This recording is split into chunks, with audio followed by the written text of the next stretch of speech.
An overcast sky creates a dim lit landscape as we pan across.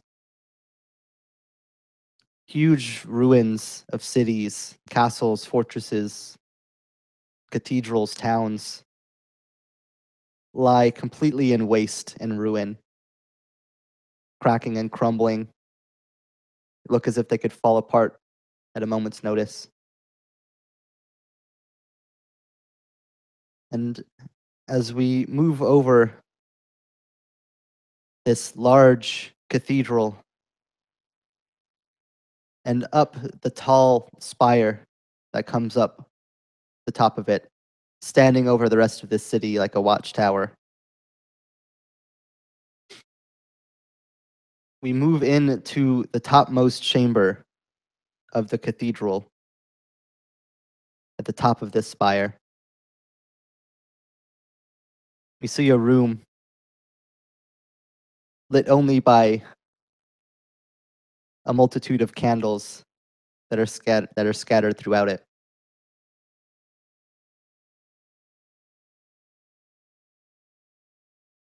Ash and dust and soot completely covers the floor, obscuring it from any sort of identification. And in this dusty, ashen room,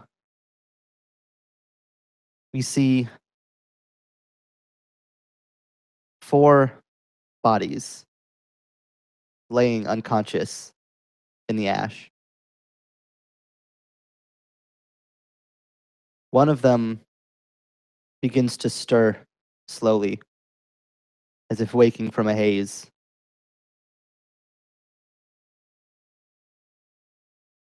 Connor, who is this person that begins to stir in this tower room? This man is known by the name of Egrim. He stands tall, muscular, well built, with long black hair braided in various knots and stylings, a thick beard covering his face, a beard that he hasn't shaved in moons. He stirs awake. He's battered and bruised, in just scars and scabs and bruises all over his body that seem to never heal.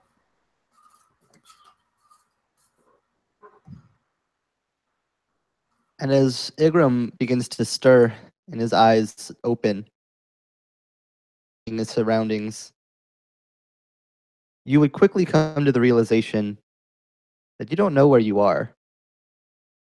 This room is foreign to you. You've never seen it before. You've never been here as far as you can tell. And you don't know how you got here. And as you look around, trying to find any clue of your surroundings, you see another few men who lie among you and women. Corey, who does he see that begins to stir next?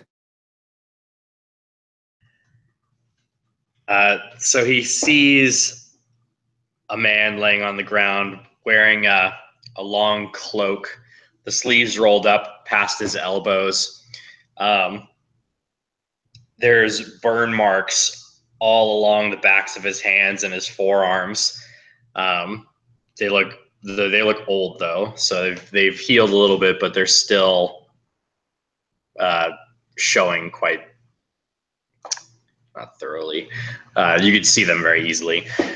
So his black hair is long, kind of covering his face a little bit as he winces to himself and then puts his hands on the ground and helps himself up to his feet. Kind of takes a gander at the situation he's in.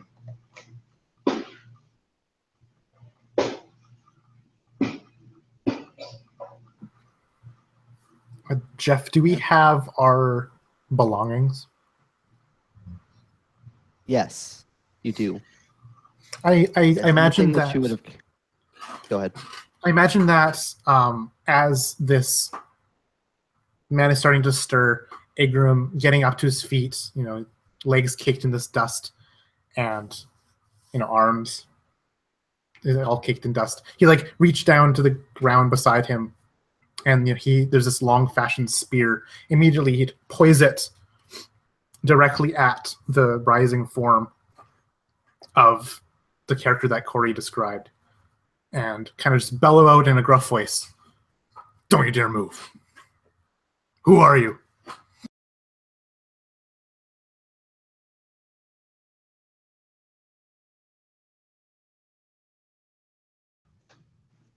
Did we agree on not knowing each other?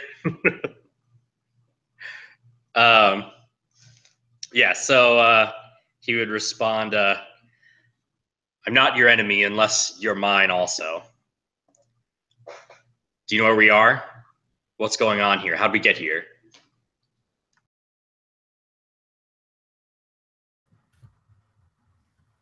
Ikram just kind of shakes his head. He doesn't know where he is, how he got here. He just isn't confused, but he's just staring you down, pretending as if you have the answers in which you don't. You go. The woman go ahead. figure starts to kind of twist and turn in the ash. She wakes up. Where are we? Oh, my body aches. Where are we? What's going on? Who are you?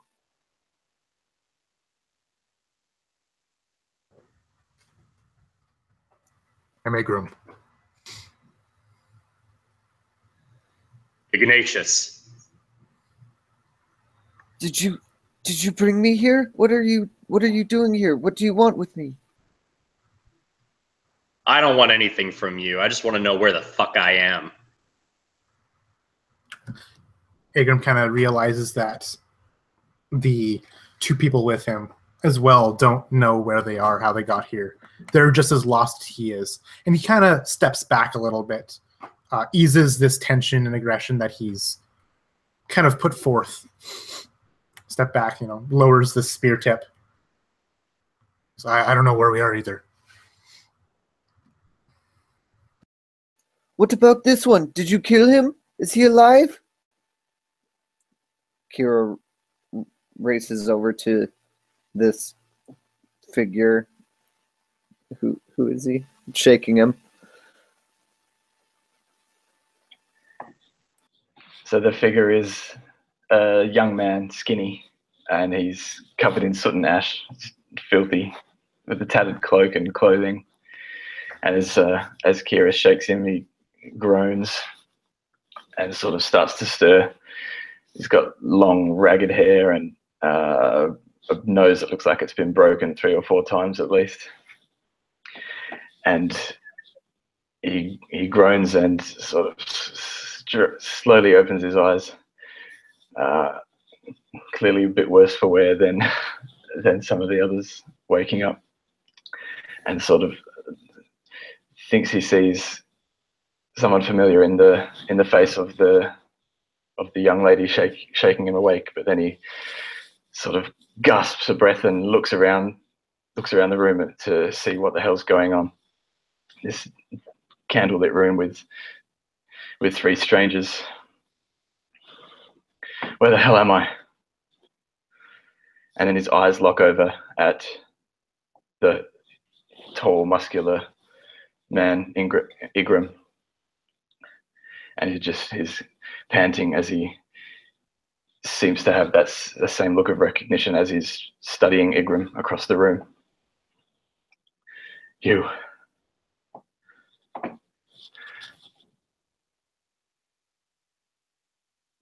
Never thought I'd see you here. I guess we meet again. And Igrum would kind of step forward, reaching out, this thicker arm, and try to help you up, clasping his arm around yours. And he sort of scrambles away. He pulls his hand away from Igrum, just as instinct, and sort of scrambles backwards in the soot and the dust, and just sort of clambers towards a corner. And as you kind of clamber and scramble across the ash and the dust, you would see as parts of it begin to brush away, lines of kind of a deep red that seemed to be on the floor, hidden underneath the ash that had been covered by it. But your movement unobscures it. Just portions of lines that seem to connect in certain spots.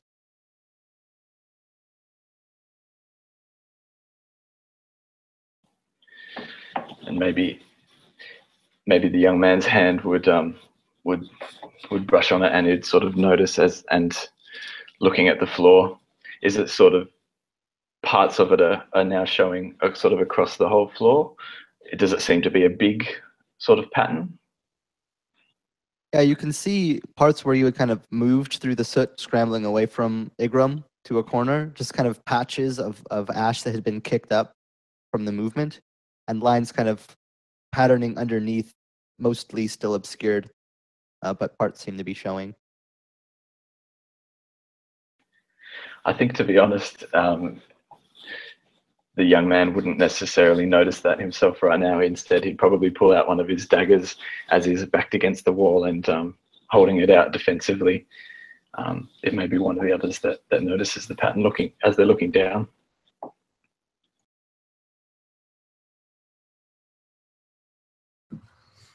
Agram would be somewhat surprised by your fearful reaction. Kind of moves away his hand, as you retract. Fine, I guess you're getting up yourself. And he would start to pace around the room, looking out the windows if there are any, looking for exits. And you could see as you kind of pace around the room, on one end of this circular chamber that you're in is a staircase leading down, just a narrow, tight spiral leading down the spire. But on the opposite end, you would see where you imagine what must have been at some point some sort of big stained glass window and a circular part on the other side of the room is now just empty, with only small shards kind of forming a ring around the edge. And if you were to look outside, you would just see, as far as your vision would take it, just broken ruins of a city. And at this point, you would immediately realize, if you hadn't already, that you're in some portion of the old world right now. You don't know where, but it's unmistakable. There's nowhere else you could be.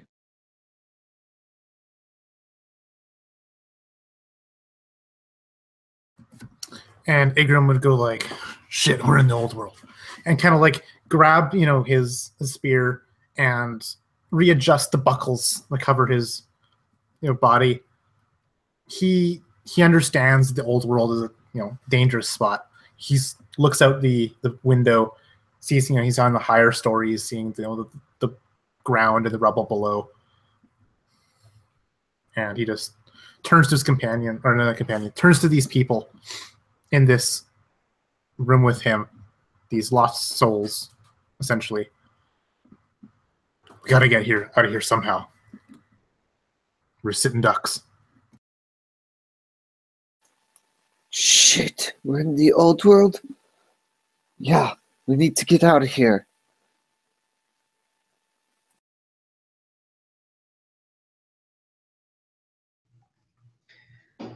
So Ignatius would, at this point, notice the runes on the floor that have been revealed through the dust, and kind of crouch down and start pushing more of the dust and dirt out of the way to see if he can get a better view of it. Try and figure out maybe if he knows what it is. Yeah, and as Ignatius pushes away dust and soot kind of clearing up some of the points where you can see the lines connect, you would see a symbol start to take shape underneath. It looks like this. A triangle atop a cross, drawn in this kind of deep red, almost looks like chalk of some sort. And it goes basically like, and as you kick around, you would see on the outside, basically in the circular room, kind of around the edge where the wall meets the floor, is just a big circle of the same red chalk that kind of encircles the room. And this symbol is just across the entire middle of the floor. And none of you would know what this symbol is.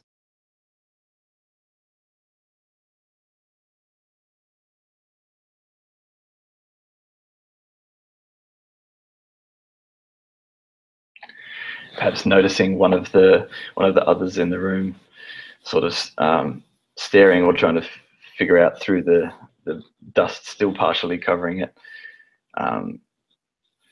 Tallow would sort of look down and see this symbol himself and begin sort of still holding the knife up partially to protect himself from these strangers, just in case something goes wrong.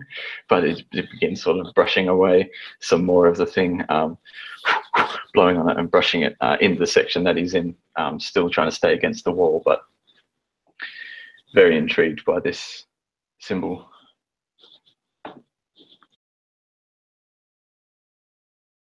What the hell? I've never seen anything like this. Yeah, too bad we'll never know what it means.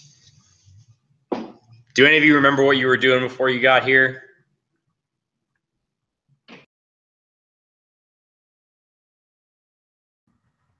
I was talking to him. He would point directly at Tallow. I was with him. Yes, you were. Why are we here? Directly to Igram. How did we get here?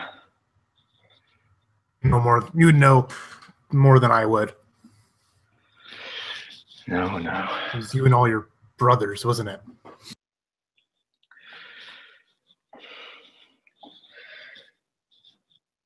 And he looks around. Where are they? I told you I don't know anything.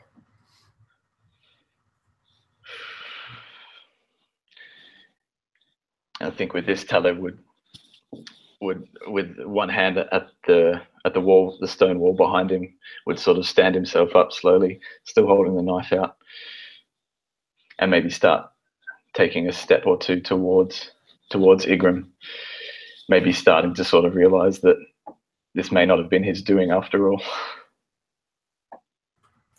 Look, we are standing in the middle of a circle of ashes. We need to get out of here. The old world was a very treacherous place. I do not like it here. Get out of here. The staircase is right here. If you want to join me, do so. If not, you're food for the... And he'd say some, monster that lurks in the old world. Something created these ashes. You will likely become those next ashes.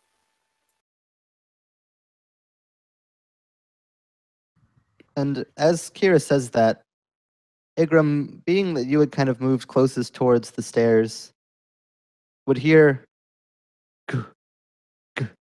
just light steps, faint at first, and then louder.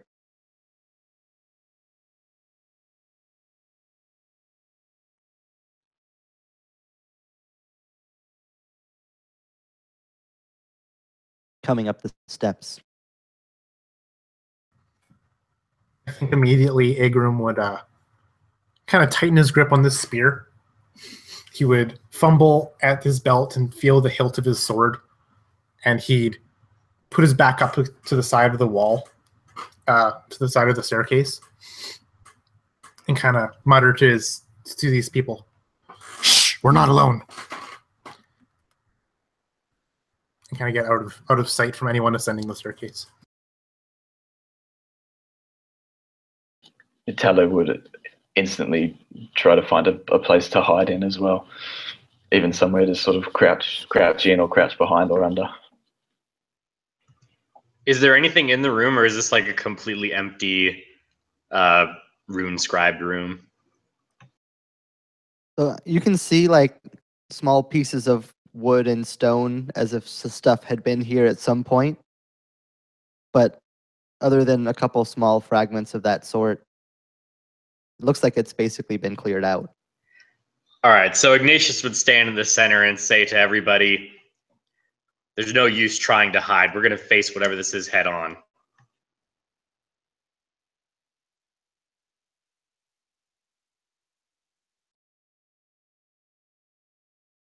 All the same, Tallow finds the most cowardly corner or obstacle.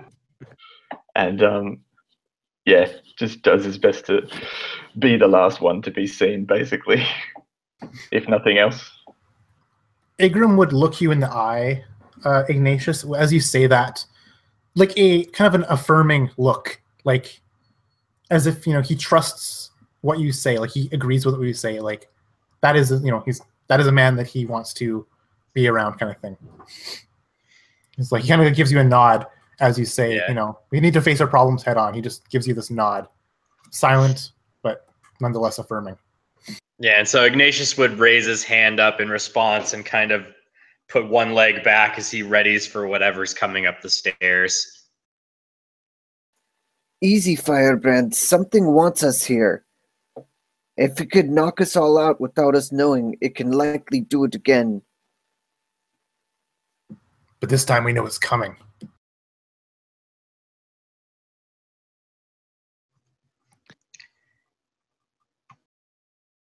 And as everybody kind of readies themselves, finding spots just around corners that they can find, waiting head on, you see a shape, a shadow, and cast from down the stairs. And then you see Ignatius almost just face to face with you, being that you're in the dead center of the room looking forward.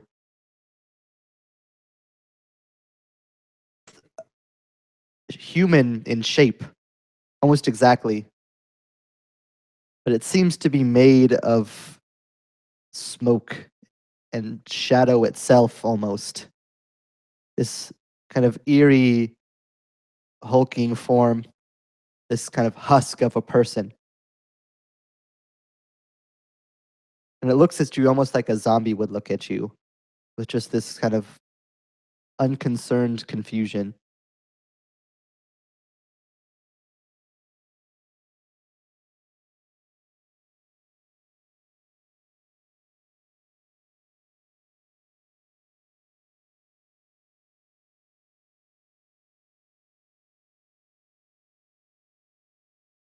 So Ignatius, without much hesitation, just hurls a wave of fire across the room towards this thing.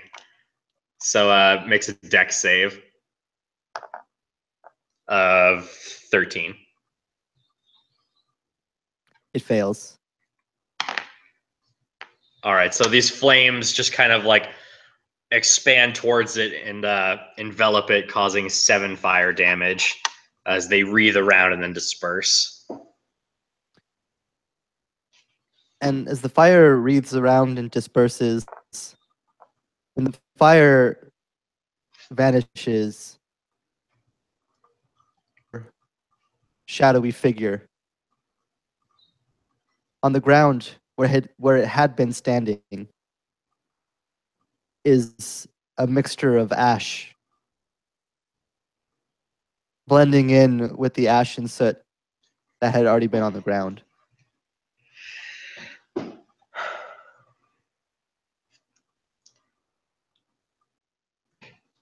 So Ignatius kind of like eyes around, a little worried as he kind of checks the eyes and faces of these three other people that are in the room with him, trying to gauge their reaction.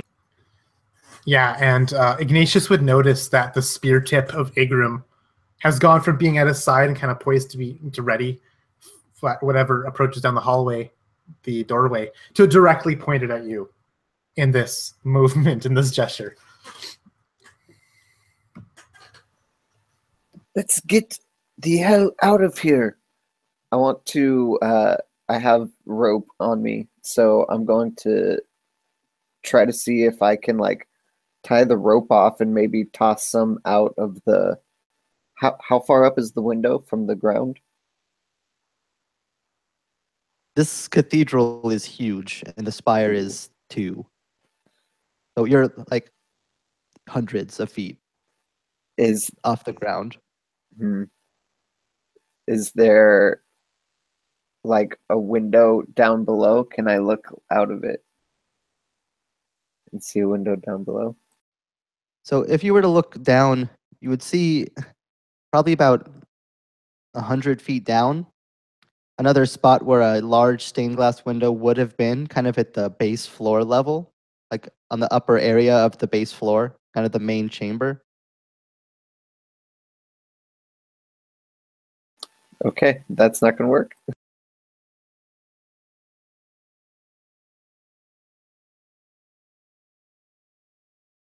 There's no escape out here. We must go down the stairs. Do we want to have the torch leading the way? Kind of, he says, looking at the pyromancer who surprised everyone, honestly, with his pyromancy. So Ignatius would respond, I'm not your enemy unless you want to be mine. Looking right at the spear you're holding in your hands. And he says, I'll lead the way if you want. We need to get out of here quickly. There's no harm in being careful. But he kind of puts his trust in you for now, Igrum would. And kind of ushers you and gestures to say, hey, let's head down these stairs. Probably following after you, Ignatius, if that's what's going on. Yeah, so I'll lead the way out of the room. Go ahead. As much as it would be nice for him to follow, Tello is still stuck in the place he was hiding, just sort of doing that almost rocking back and forth thing, and he's pulled a small pet mouse out from his pouch, and is just sort of just muttering, just speaking and patting the mouse, just trying to sort of comfort himself as he's sort of shaking. Doesn't maybe even seem to realize that everyone else has been sort of speaking and is now leaving. He's just a bit distraught. Hey! And he maybe drops the mouse briefly and picks it up off the ground, making some more smudge marks in the dust and soot, and looks over, just wide-eyed, not responding verbally. You don't want to be here. You don't want to be here when the thing comes back. He sort of nods, tremoring. Yeah, yes. Okay, yes. Puts the mouse back in his pouch and picks his dagger back up off the ground out of the soot, and sort of one hand on the wall, staggers his way over towards the door. And maybe coming up and coming up behind or next to the young lady who woke him up, and it seems to be the least threatening of his 3 companions. Don't worry, follow me. Okay. And he maybe tries to sort of grab your arm or something and let you lead him. His feet don't seem to be cooperating. You'd hear Igram mutter under his breath, shaking his head, and I came to him for help.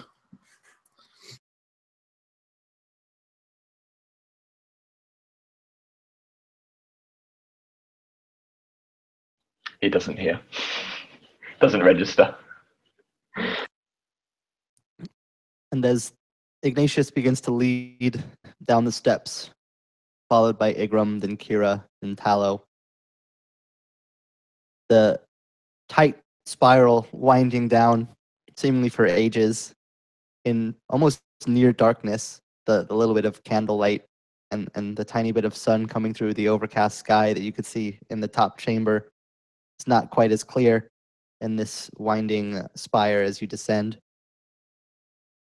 You can feel the wood of the steps kind of give and creak under your weight. Some steps are already broken and missing, and you have to move across them, making small jumps here and there to avoid any sort of fall that might await you. And as the winding steps come down, you find the entryway of the stairwell open up into a small rectangular room. Would seem to be some sort of side chamber, probably to the main room, if you had to take your best guess. And you would be able to hear from outside the door the small rotting wooden door that separates this small side chamber from the main room. Various shuffling and creaking noises coming from within, which you imagine must be the main hall just on the other side.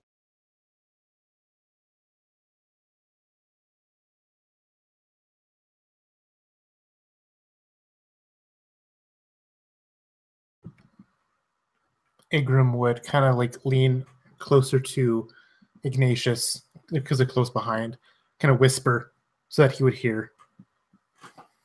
Probably a bunch more on the other side of that door. Keep that fire away from me. Don't worry, I have perfect control. Most of the time. Then I'll be good to have at your back. Most of the time.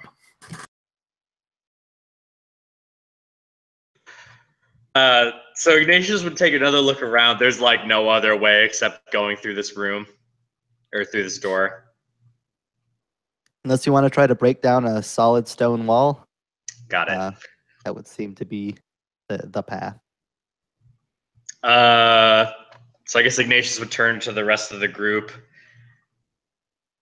and ask them, kind of like spending a little bit more time on his gaze looking at Tallow as he says, so when we get to the other side, are we fighting or are we running? As he looks at Tallow.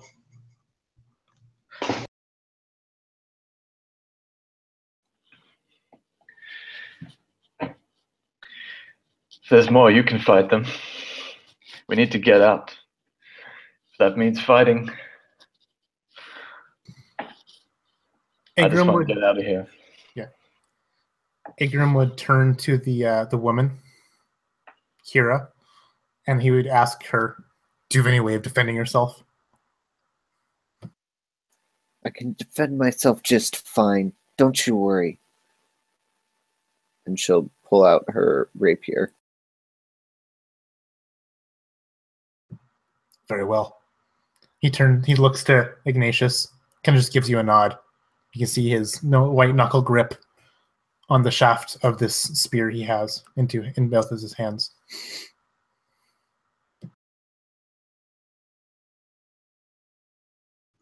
And Tello looks kind of wide-eyed as Kira draws her rapier, just admiring the weapon, and sort of nods to himself and pulls out a second dagger, and holding one in each hand. just yeah, sort of gives Kira a little nudge, like, okay, if we've got to do this, then I'm ready. If there's a clear way out, we should make a run for it. We don't need to fight unless we have to here. Who knows, we could even draw more of them if we try.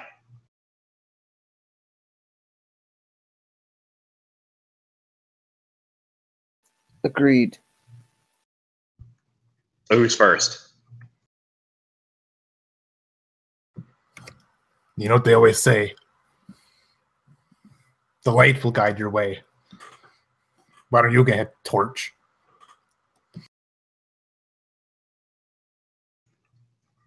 Fine. So you turn to the door. Is that like a knob? You just have to push it open?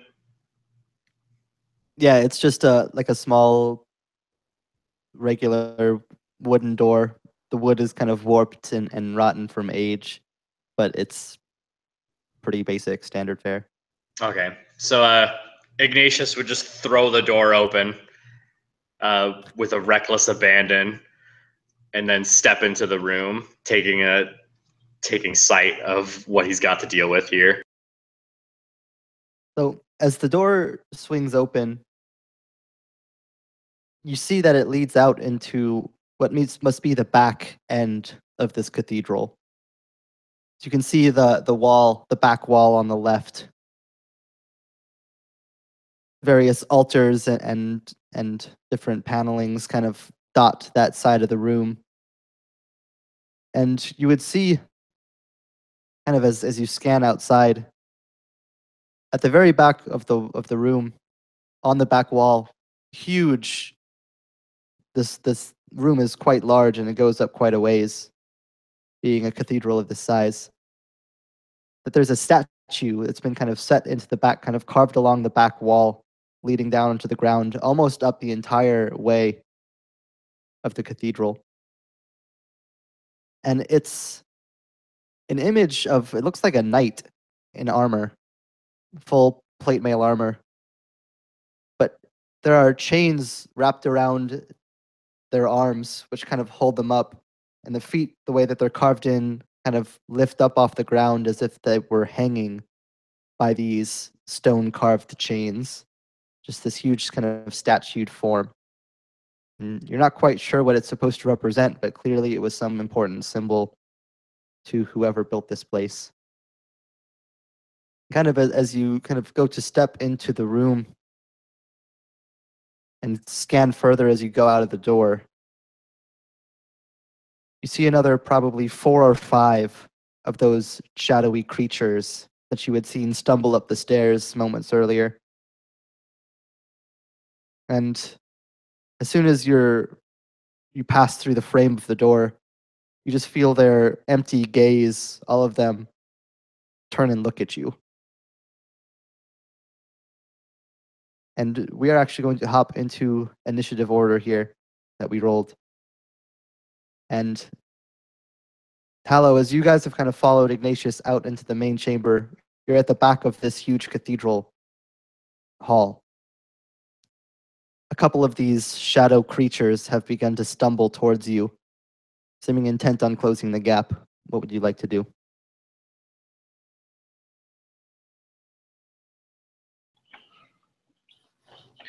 So I don't think Tallow would rush out ahead of Ignatius and Igram, but I think he would maybe look, seeing that there's more of them in here, his heart would skip a beat and he would just audibly gasp and look around nearby to see if there's any sort of cover he can maybe crouch behind. And almost instinctively, if he does that, then he will try and throw one of his daggers at one of these things, knowing he's still got another one to keep hold of. Yeah, you can absolutely do that. Close enough? Yeah. So that's a 17 to hit. That's absolutely enough. And that's for 5 piercing. eye-piercing. As the dagger kind of goes flying towards this creature, you see it hit and make contact. The creature kind of seems to stagger back as it hits. But the dagger also goes through the back of the creature, sending a plume of black smoke and ash kind of into the air as it pierces and kind of clatters onto the cathedral floor behind it.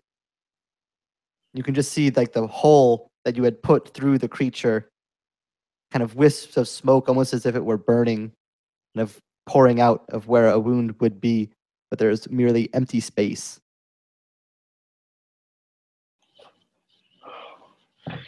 And he's just staring wide-eyed, and he would just sort of call out to the group, "The hell are these things?"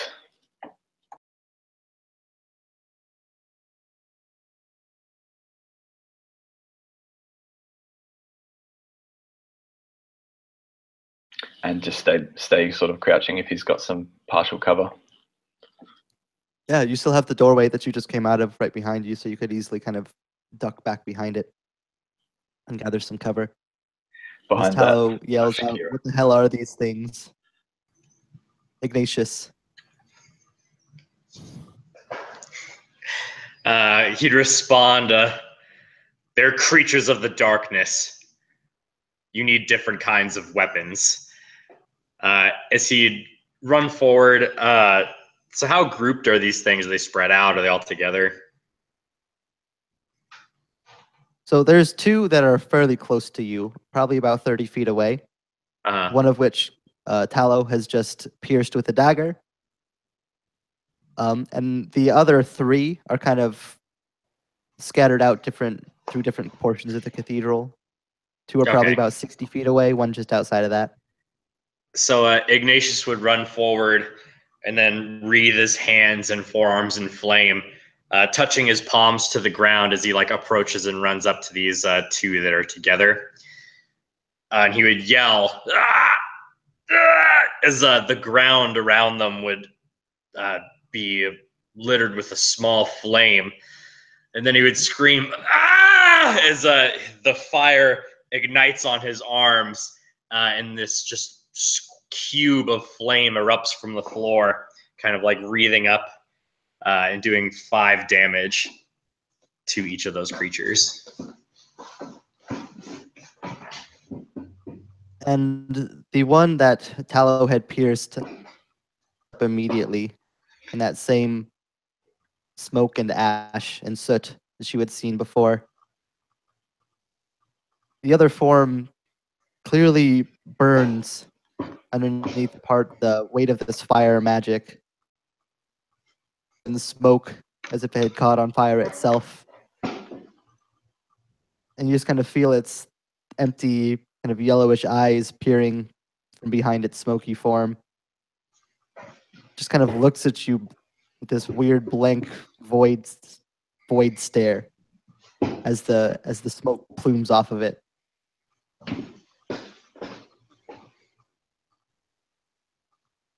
Igram.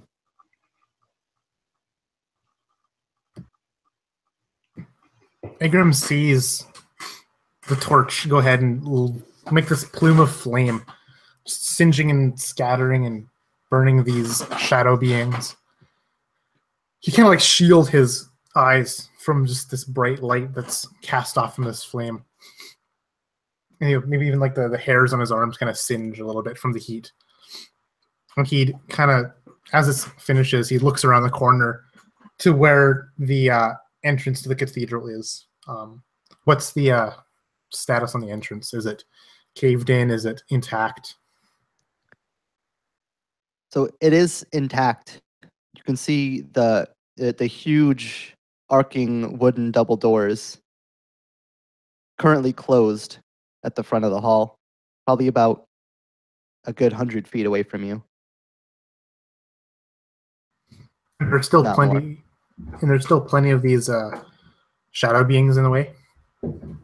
Yes, there's one that Ignatius is right in front of after he unleashed his blast of fire, and there's 3 others scattered throughout different portions of the room.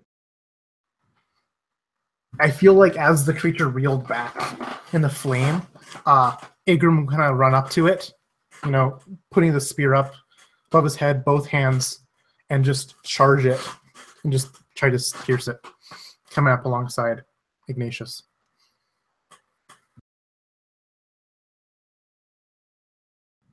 So I got like a 24 to hit. Yeah. And the spear does 7. Sorry, so it would be 4 points of piercing. Sorry, 6 points of piercing and 3 points of necrotic damage. As I plunge my spear into this creature's form, before Igram's eyes, he sees just a person, an ordinary person in its form, looking at him in fear. Blood kind of just coming out of this young woman's mouth as the spear has pierced her right through the chest. And he's shell-shocked at this, just seeing him murder someone. He pulls out the spear, shakes his head, and you just sees the wispiness of the creature in front of him return. And in seeing this vision of this person, the blood running down, that person falls to their knees, their eyes kind of looking up in a last moment of life, making dead eye contact with you, Igram, as you see that human form. And as they fall, collapsing down onto the ground under the weight of your spear, you kind of snap to back to a moment, failing for a moment. You see as smoke and ash has fallen down onto the ground in front of you in the shape of the body that you had just seen.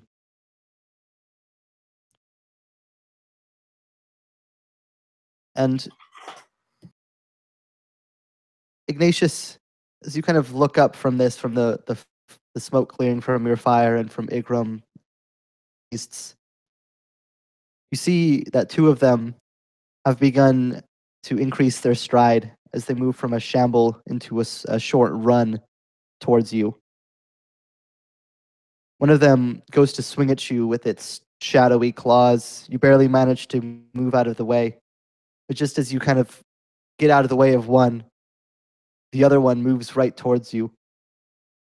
And as its hand comes up to go down at you, shadowy form, just a short glitter of purple electricity of this weird deep purple begin to wreath around its hand, slashing down into you.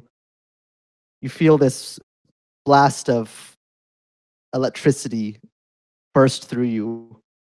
You're going to take 4 electricity damage, lightning damage, and 1 point of shadow as this creature's lightning claws rake across you. Sorry, you cut out a little bit. How much was the damage? It was 1 shadow, and then what? How much lightning? 4. Okay. 4.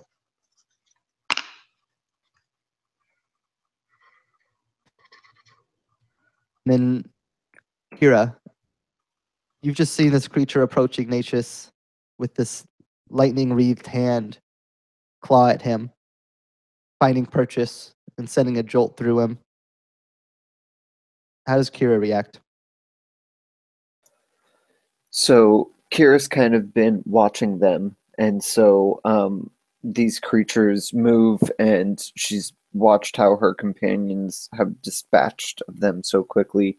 She's going to use insightful fighting as a cunning action, which is a bonus action. And so basically, I roll an insight versus your deception, and it's the creature who just attacked Ignatius. And if I win, then I get to add sneak attack damage on my next attack. Otherwise, I don't. So I got 8. 8 is still going to do it. These creatures awesome. are essentially mindless. You kind of, as you watch its fighting style, you can see that these are basically human-shaped shadow, but they're basically, as far as mental capacity goes, animals. There's no thought. There's just move and attack. So Kira will move towards Ignatius, towards the creature attacking Ignatius. These vile creatures need to go back to where they came from.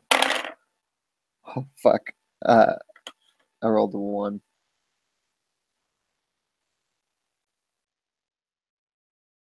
So go ahead and describe that for me, whatever you feel that one would signify here. So, basically, I think I'm going to be running up to and like calling out to try and attack this creature and just totally trip on one of the uneven flagstones in this cathedral, you know, and just like trip and eat shit crashed on the floor.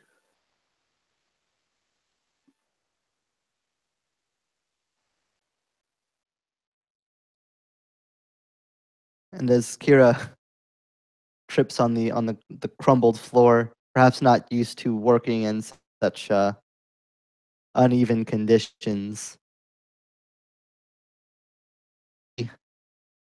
from some of the lower windows in this cathedral,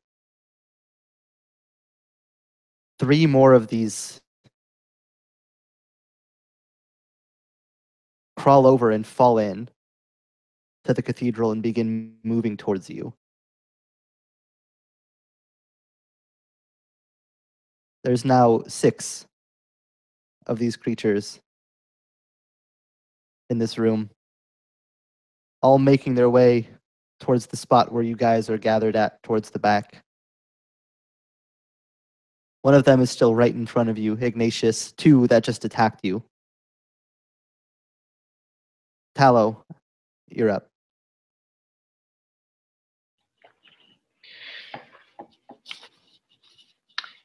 So seeing these extra creatures come in has this overwhelming, this feeling of being overwhelmed, and it sort of builds up inside of him.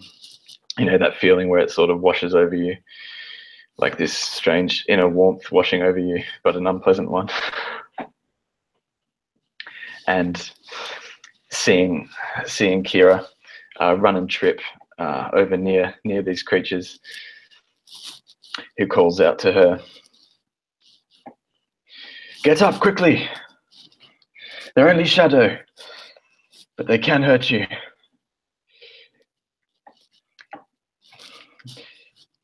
You can beat them. Stand up." And I'm going to give Kira one of my bardic inspiration die. So that's a d6 that you can use within 10 minutes and add that to a check, save, or attack roll, Kira.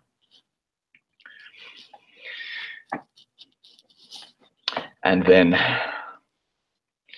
sort of seemingly uncharacteristically from what he's displayed of his nature so far, Tallow sort of looks from one companion to the other, and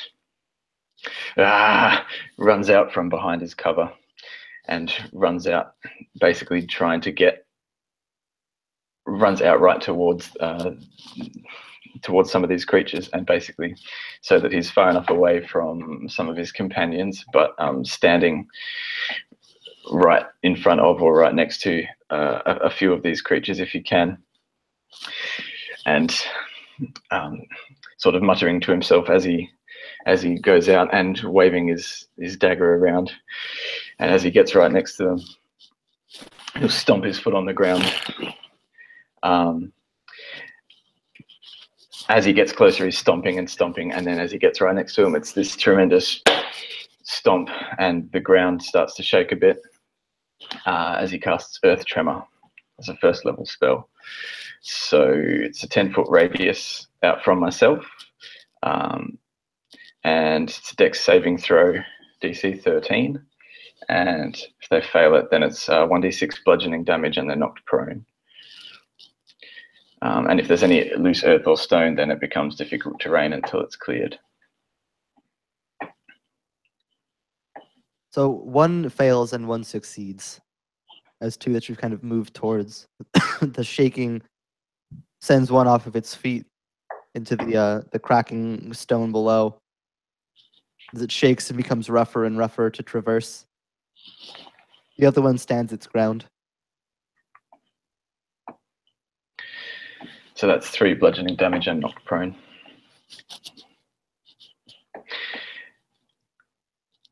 And now he's sort of looking wide-eyed, realizing that he's standing right near at least one of these things face to face. And as the ground kind of shaking begins to stop, the shadow on the ground kind of looking confused, you would see 3 more of these shadows drop in from various high windows, landing onto the ground and beginning to shamble towards you guys. Ignatius, as Tallow has just used this spell to shake the earth, how would he react as we move into his turn? So he feels the tremors and kind of would look over at Tallow. He didn't expect him to have any sort of hidden power. He thought he was just some wimp crying in the corner. And so a little impressed as he focuses back on these 2 that are in front of him, and he wreathes the flames across the floor and reignites them as they swirl. And this is a 20 by 20 foot cube. So both of these will take 5 fire damage, and then this is persistent. So like this firestorm will continue. And then he'll yell to the group, we're going to have to get out of here.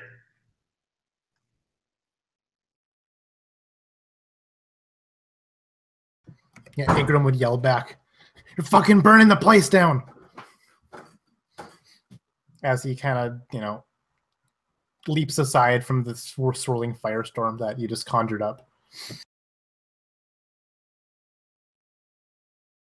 And as the firestorm whirls, the 2 shades being currently burned by this cube of breathing fire. Ikram, as we move into your turn, you'd see through small cracks in the walls, barely an inch wide in the widest spots, in a couple different places, small wisps of smoke as shadowy creatures squeeze through the cracks before reforming on the other side. 4 more that have now begun to gather. At this point, there's a large crowd of these things that have almost created like this semicircle around you guys in your corner that are beginning to continue to move at you. How would Igrum react to this as we move into his turn? At first, Igrum kind of just is heaving heavily out of this adrenaline, looking at these few shadowy creatures that there are. And then as he sees more and more of them appear and advance, he kind of looks back to the 3 companions he's with. He just yell out, "We're outnumbered. Gotta get across. Just get out." And he would just barrel through them, just full-on sprint, putting the full weight of his 200-pound momentum, sprinting ahead to the entrance to the cathedral. If a shadow creature's in the way, he's just gonna kind of bull rush it out of the way, shoving it out of the way.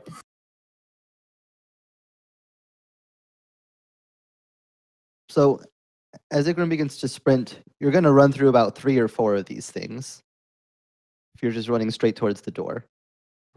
Oh, Yeah, no. I feel like he would, kind of cross-check them with the shafts of his spears as he runs by, maybe, evading slightly, but he's trying to push through them as best he can to carve a path for his companions. So go ahead and give me then some sort of either athletics to charge or acrobatics to avoid as you just sprint.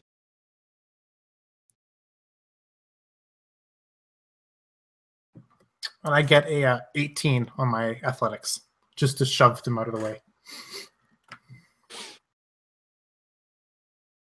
So the first one that you run through, you don't even shove it out of the way. You just burst through it. And just a temporary cloud of smoke. The next one in your way, though, stands much more prepared than the first one did. As you charge into its form, trying to barrel it, a brief instant, too soon to react, you see it just lock with you, eye contact, and then its body just becomes wreathed in purple electricity.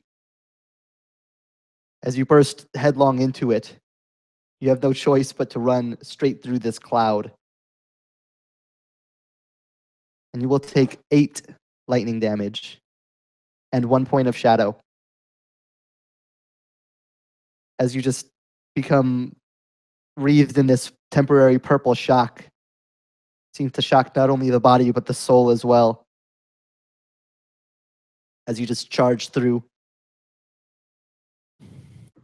And if anyone was looking at this man charging through, you'd see him pay no heed to just the pain that might be happening to him as he charges through this lightning. He just completely ignores it. Steadfast and unwavering.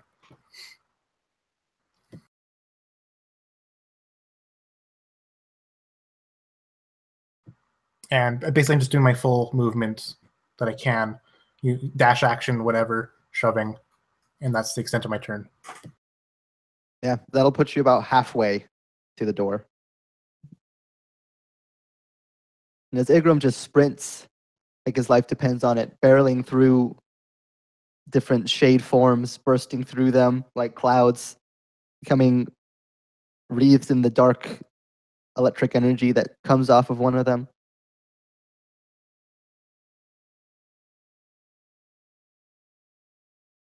How would you react to seeing this as you're picking yourself up off the ground, seeing Igram just burst through electricity and shadow forms alike? A good close to 15 of these things in the room that continue to make their way around you. So Kira awkwardly gets up, rips off the bottom half of her dress because she thinks that's what made her trip. And so she saw Igram just plow through this creature, and he didn't even flinch. But she does not think that it's a good idea to go through these creatures. It looked like that should have hurt. So she's going to want to also try to dash through to try to do acrobatics around these creatures and follow him to the door. And I don't know if I can do an attack maybe also, because I have dash I can do as a cunning action. I don't know.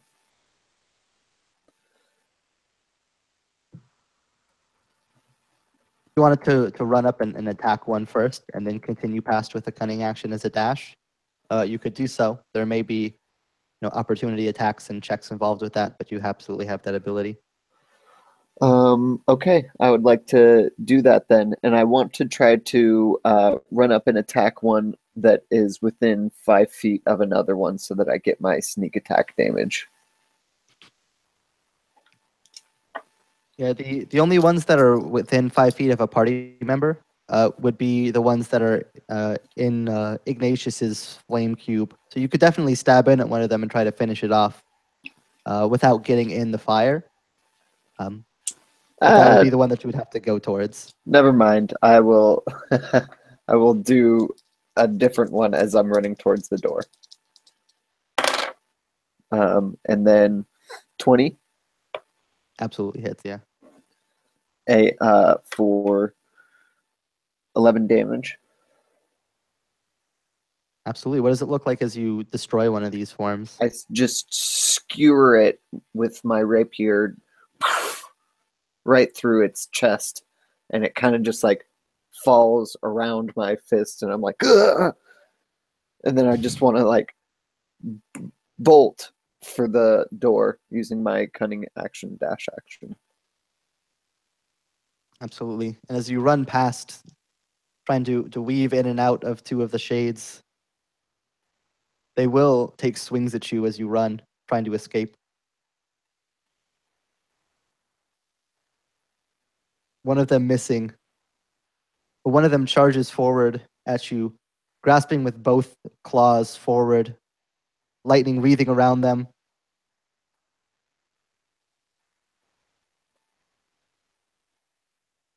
You are quite fortunate. That is a crit, but that was 4 damage total.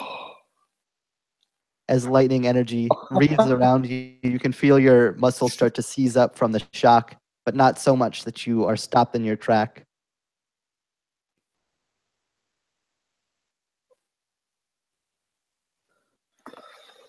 As you two have joined Igram about halfway through this cathedral hall.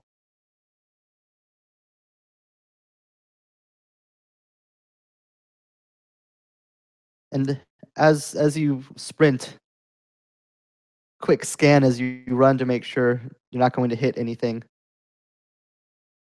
you see 4 more shadows squeezing their way through cracks and openings, joining the crowd that has formed in this cathedral.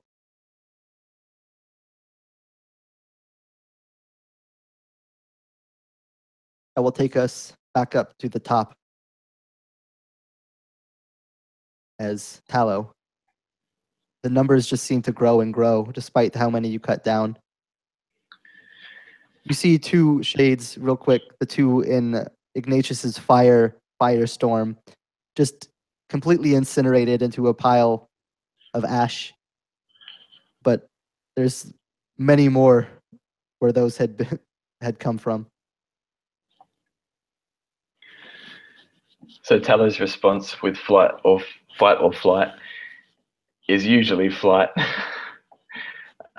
Never get into a fight you can't win. And at this point, they've had to sort of fight to get their way out. But as it's becoming more and more apparent that this feeling of being overwhelmed is just intense, really intense. Now he glances over and sees these 2 incinerated in the flames of Ignatius, and sees some of his companions bolting towards the door, and his goal is to just bolt as well and get the hell out of here. So if he's still engaged with one at the moment? Yeah, there's one that you had knocked onto the ground, and there's one that was still standing. Yeah.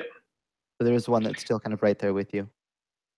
Yeah. So he will, looking past it, seeing his companions starting to run, I think he would, with the single dagger that he's still got, use that between him and the shadow to disengage, maybe like a little, thrust, and then bolt. So use the disengage action, and then just use his full movement towards the door.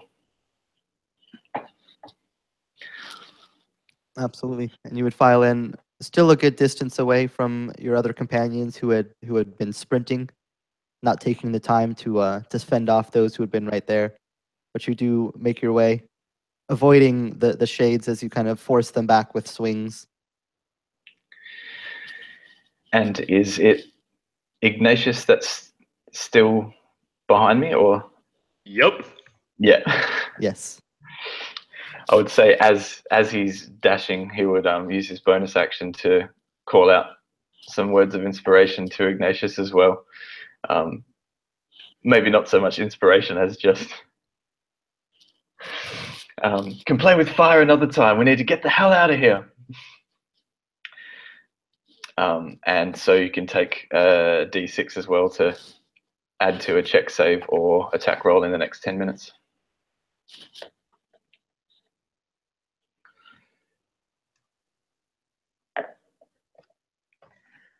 All right, so the layout of the room. So there's none that are in like the cube of fire that I have right now, but are there like others past that?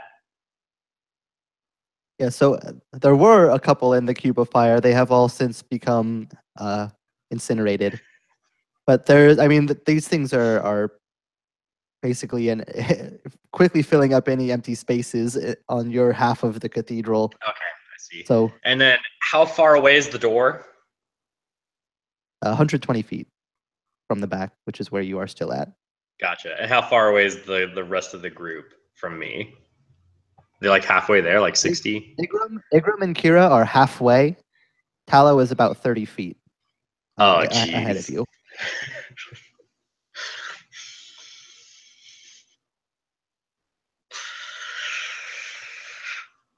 Oh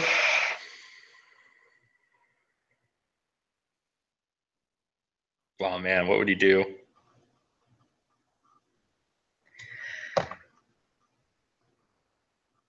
Yeah, so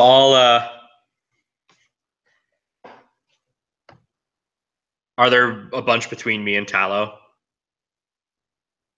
Yeah. There's a bunch everywhere. Okay. All right. Sorry, buddy. As Ignatius kind of gathers himself and realizes, oh shit, we're getting piled on. This is gonna end real bad. He decides to get out of there, and so he pulls the flames back off of the floor to his arm as he kind of sweeps and throws them forward, and then rides them like a wave as he flies through the air, propelled by these flames over top of them, and then lands down next to Igram and Kira, ready to continue the fight to get out of here.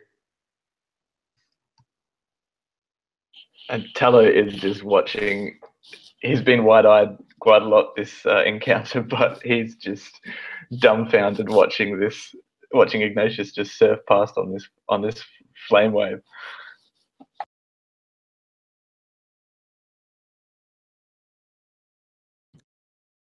And Ignatius, as you land in this burst of flame that has launched you through the air next to your two of your three other companions,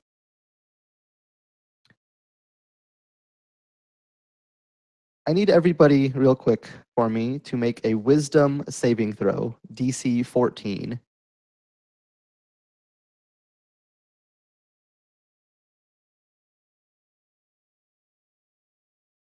$19, baby.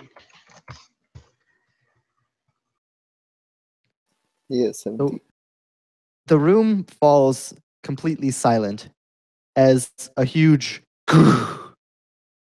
rings out through the cathedral hall, coming from the door.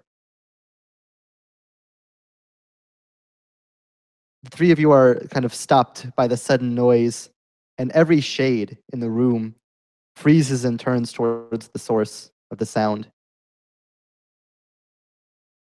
Soon after, just moments, another and those of you who are looking towards the door see it visibly move inwards towards you, just for a moment. And then, in a crash, just the two massive doors of the cathedral are sent off of their hinges, bursting in splinters and cracks of wood. Sunlight pours in, barely peeking through the overcast skies, as the door is suddenly forced open. All of the shadows in the room go scattering like cockroaches in the light. And in the now frame of the door, you see standing probably like 8.5 feet tall in this dull gray armor, shadow seeming to wreathe from its feet with every step. A huge armored figure that now stands in front of you. Its heavy metal, gauntleted, and greaved feet thudding against the ground as it moves. It brings up its sword, this kind of dull gray blade. And as it focuses for a moment on something towards the hilt, on the side of the blade that you can't see, lightning wreathes up the blade entirely, covering it in this purple, deep purple electricity. You can feel the weight of its stare across all four of you.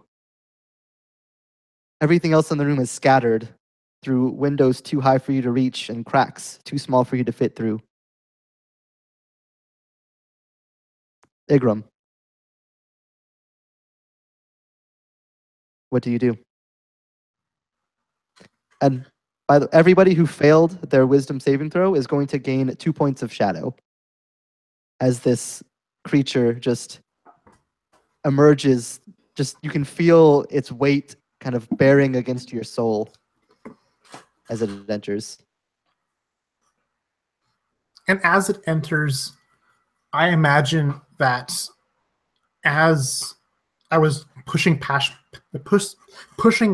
people, that's a mouthful, I would see their forms not as these shadows, but these whimpering, begging people kind of like clutching me with their hands and such. And as this creature bursts in, they all, run away screaming, but I, pushing him aside, heedlessly, knocking them, senseless and such. And then I just stop kind of in my tracks, looking at this huge form, and Igram is a little confused at what to do. He kind of looks back at his three companions. He looks down at his spear. He looks up at this giant form. And he, oh man, I'm going to roll a dice here. He continues forward. He just lets out this grunt and he just full on sprints and tries to go between the creature's legs. You cut there, at least for me, for a second. Full on sprints and tries to... Between this giant's legs.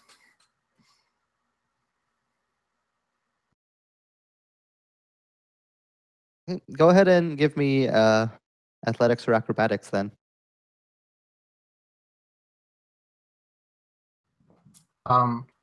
So that would be a total of 25 on this. Sorry, bud, I crit. Yeah, well, I also got a 22. Oh, man. Oof. You sprint towards it, trying to cut beneath its legs. But it's for its size and weight. It moves way faster than you'd anticipated.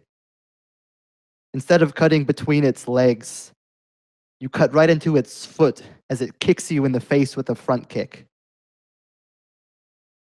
It feels like running into a brick wall. It sends you back 10 feet backwards. And you will take 8 bludgeoning damage as it kicks you. I feel that there will be like an audible snap of bones as this metal boot just kicks me. And I just fly, landing and skidding on my back, kind of rolling over, this smear of blood as I, come to a skidding halt on the flagstone floor. And yeah, geez. I thought that was a good 20, but I guess your 20 is better. Whew. Yeah, unfortunately, this thing is huge and strong, and I rolled a 20.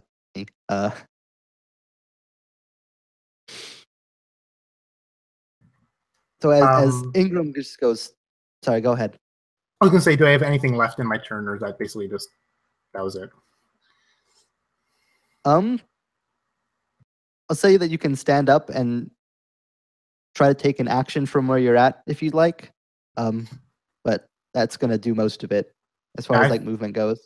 I think that like as I lie slumped on the ground, just bones cracking, blood coming out of everywhere, and maybe even like a forearm protruding out from the flesh, he would stand up nonetheless, not even wincing at the pain. Kind of see his neck twisted. He just goes back into place and stand up full right up again. And as you stand, you just feel, you looking through the slits in the helmet where eyes would be, you see nothing but blackness, but you can feel. Even a man so bold as Igram would feel his hair kind of forcibly stand on end, earthly chill behind this thing's mask. And as Igram pulls himself up in a heap of cracked bones, Kira, how would you react to everything that's happened so far?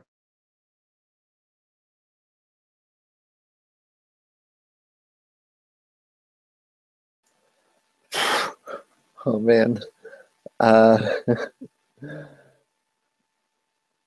So I guess this guy just is freaking terrifying, although he did not make me gain any shadow. Man, just watch my friend get crunched. So I guess maybe I will just try to like shout out to him. What do you want with us? Let us go.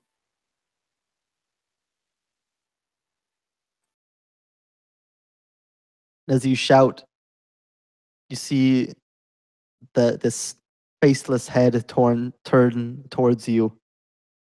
You too feel that same unearthly chill as you meet its eyeless and faceless gaze.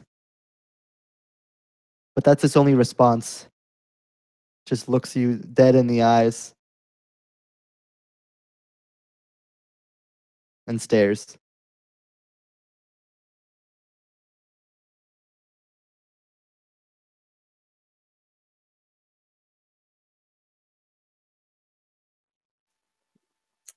Well, I guess I will maybe try to shoot an arrow at him and see if I can even hit him. I don't think I will be able to, but Go ahead and give it a shot. all right. 21. That will actually do it. Nice. For 4 points of damage.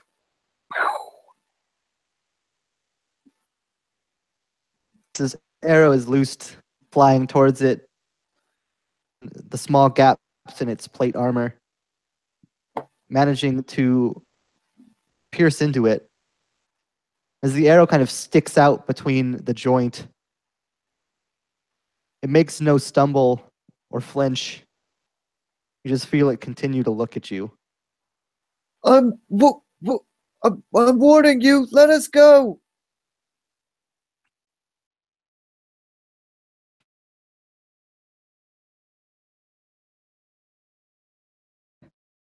And as Kira shouts, the shouts, other than the companions, fall upon deaf ears.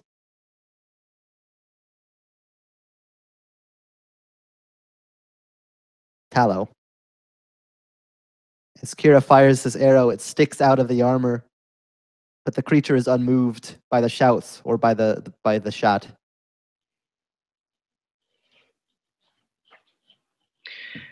So Tallow is still 30 feet further back than his three companions.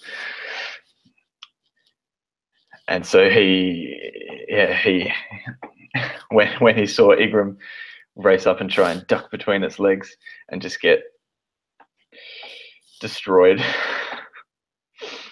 I think at that moment he would have instinctively bolted forwards,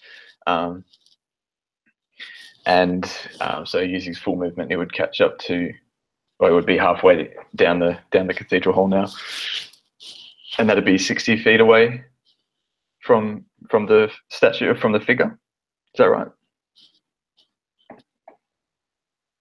So, Talo, you were kind of towards the back third of the room.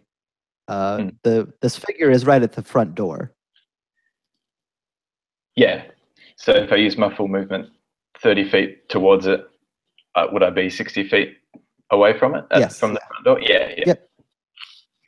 So as he comes up and catches up to, well, he'd be halfway now. I think his companions have moved forward more, but he calls out to this, as well as his companions are, calls out to this figure.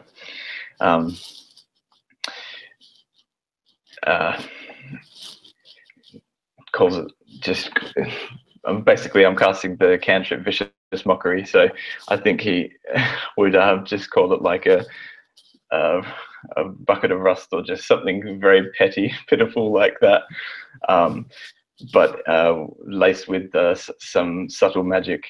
And so if he can hear me, if he's in 60 feet, he doesn't have to understand me. And it's a wisdom save, DC 13.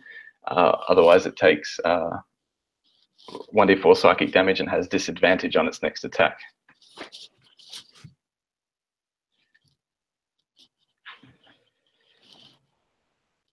So as your words ring out in the cathedral hall, the magic creeping its way into its head,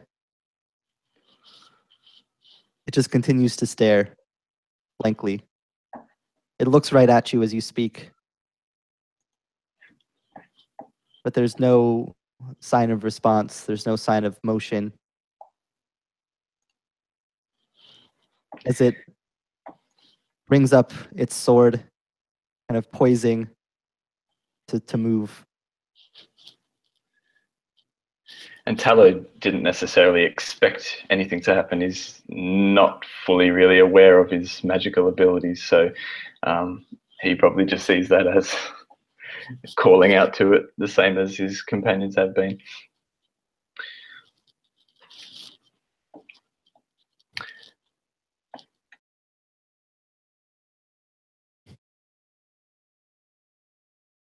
And this figure seems to be on the edge of a poise. It's ready to move.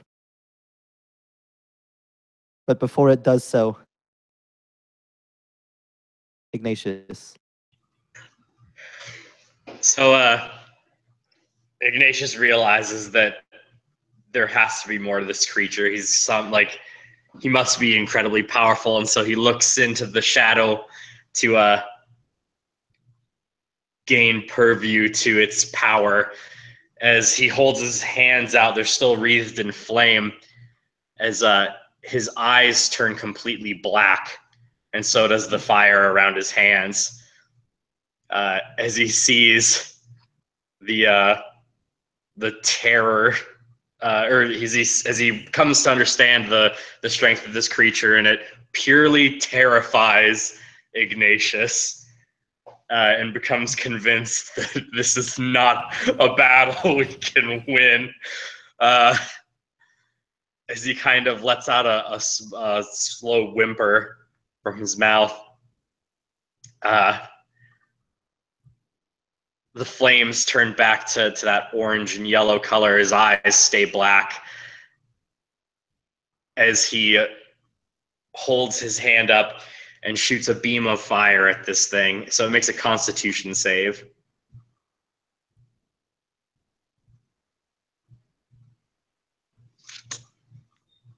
DC 13? Yeah. It succeeds. Damn. All right, so it takes 7 damage, 7 fire damage, so 14. As Ignatius yells to everyone, "There's no way we can take this thing down. We have to get out of here."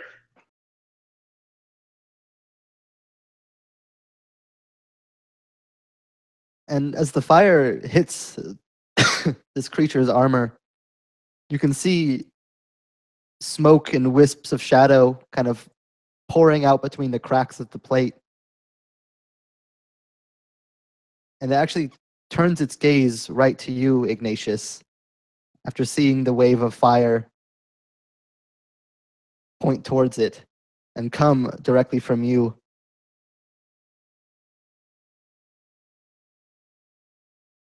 In an instant, the being leaps from where it had stood. It doesn't even run. And you see it just hulking towards you in this unearthly arc.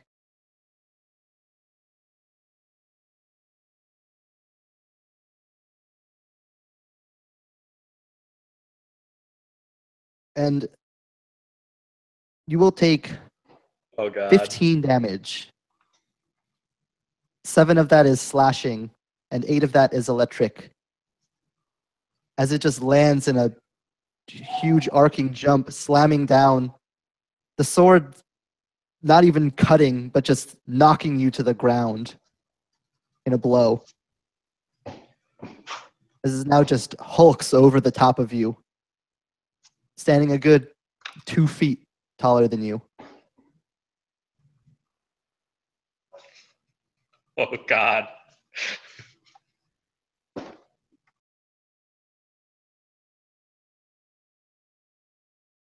Igram. It has leapt basically over your head. As you had run towards it, it kicked you back. And it is now behind you, standing over Ignatius. Tallow and Kira just beyond its reach, but still right in that same vicinity. Igram would hear whispers. Fair weak, you are strong. Show me how strong you are. And Igram would see that this ironclad creature's back is to him. He sees a weak spot right on the back of the one of his knees, where the armor doesn't quite overlap. And he would just run forward, just blood trickling from his arms. They're bruised and battered, but he would carry the spear and just plunge it right into that weak spot. Whew. Loving this advantage. 22 to hit. That'll hit. Doing for math is hard. 7 points of piercing and 2 points of necrotic.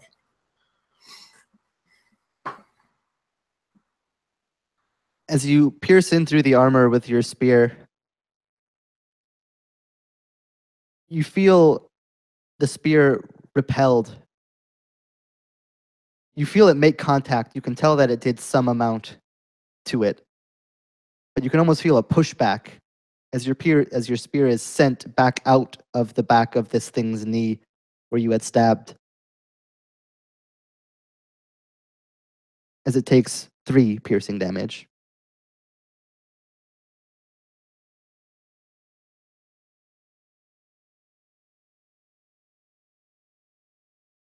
Kira. Basically everybody is gathered in the center around this thing. How would Kira react? So, I'm assuming that he is within 5 feet of. Like 3 people, yeah. Yeah, exactly.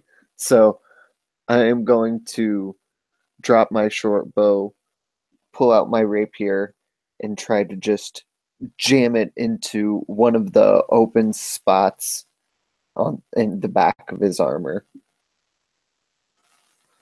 And I'm going to use the Bardic Inspiration die on this attack. Nat 20. And so that is 9,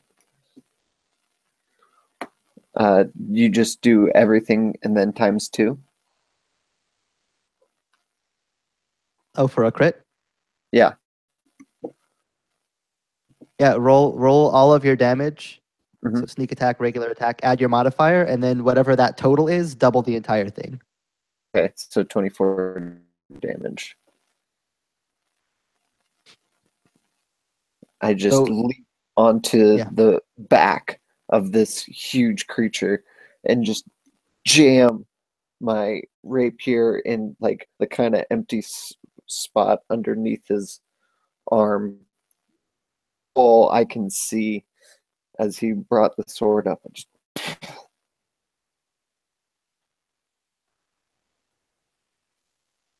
And as the rapier slides between plates of armor and wherever else you can seem to find any purchase, again, similar to Ingram, you can feel the attacks landing, but you feel this sense of the blade being repelled. It will take 12 damage.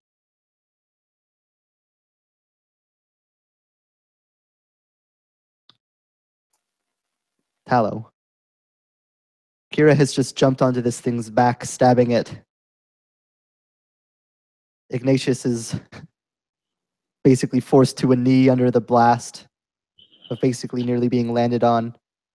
Igram is charged back from a clear shot at the door back towards this creature to help these people. What will Tallow do? So Teller's focus this time has been the door. He's just been wanting to get out, ever since he woke up upstairs in the spire.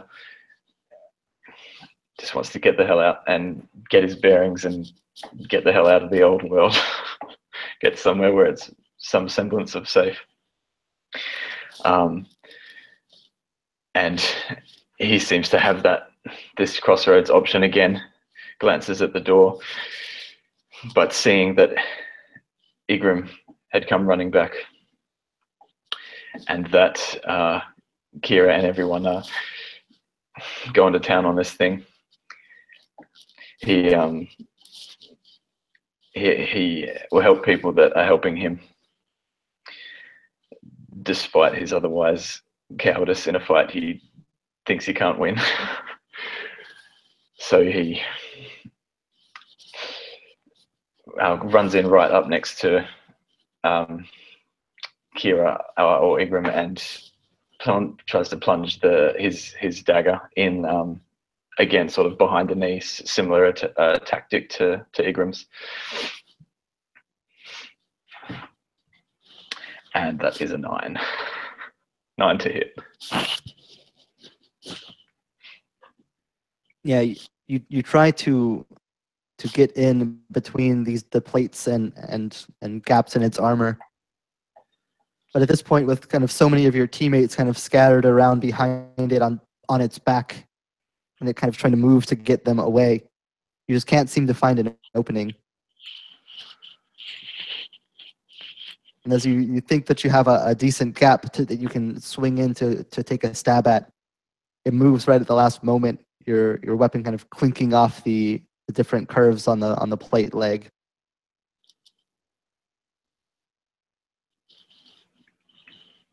And he'd just be, ah! And yeah, always sort of glancing around to sort of see where his companions are at and making sure everyone's at least still conscious and always constantly trying to assess whether it's time to flip the switch and go, no, we got to get the hell out of here.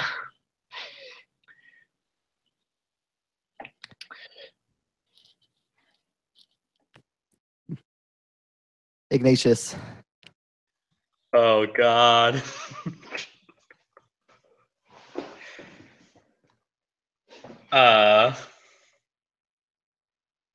So Ignatius, his eyes still black, and a look of terror in his face, feels for certain that this is not a fight that they can win. As he yells to the group, "Make a run for it!" As he wreathes a small swirl of fire around his body, whirling faster and faster as time progresses. And I'm going to move and dash back towards the door we came from and up the stairs. So I'm taking the opportunity attack at disadvantage, right? What do you mean at disadvantage? So I'm using Cloak of Air. So that's what the flame swirling around me is. Got it. Yes, then disadvantage. All right, let's go, baby. And thanks to the disadvantage, you go to sprint back towards the door, leaping up. But you see its attention is no longer on you because there is a person on its back. It lets you go by as you sprint.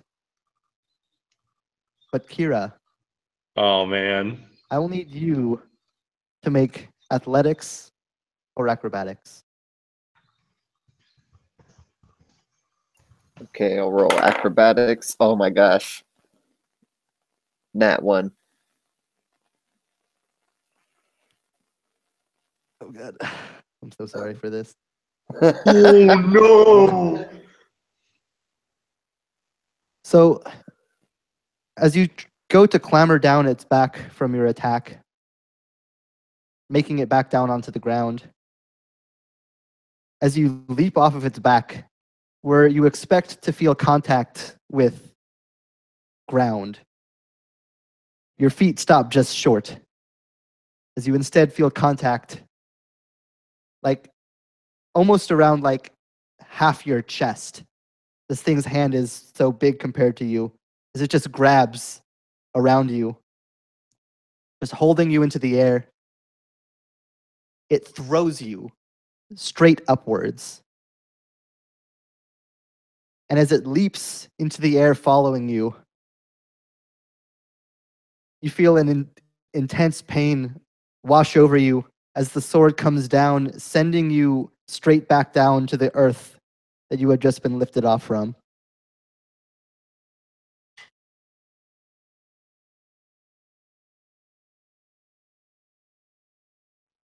And you will take 20 damage, 15 slashing, and 5 lightning, as you are sent plummeting back into the earth, stone cracking and flying into the air, and dust as you land in a heap. The loud crash of metal as its feet connect back down onto the ground. So as you see me getting crushed and just bloodied and bruised, blood's running out of my nose, I'm still kind of, and then the lightning is surging through my body, and I convulse and just pass out.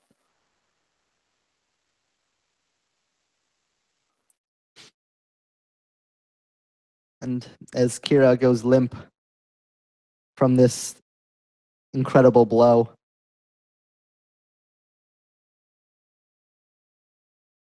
its eyes turn towards the next closest person. Tallow. You feel its gaze chill across your body.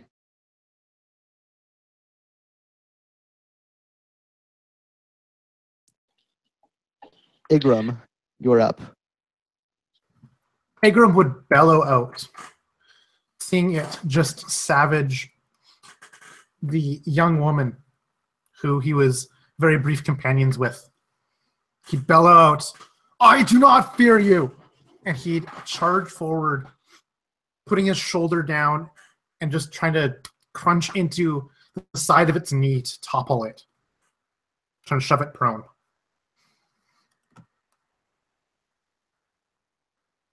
Awesome. Give me athletics then.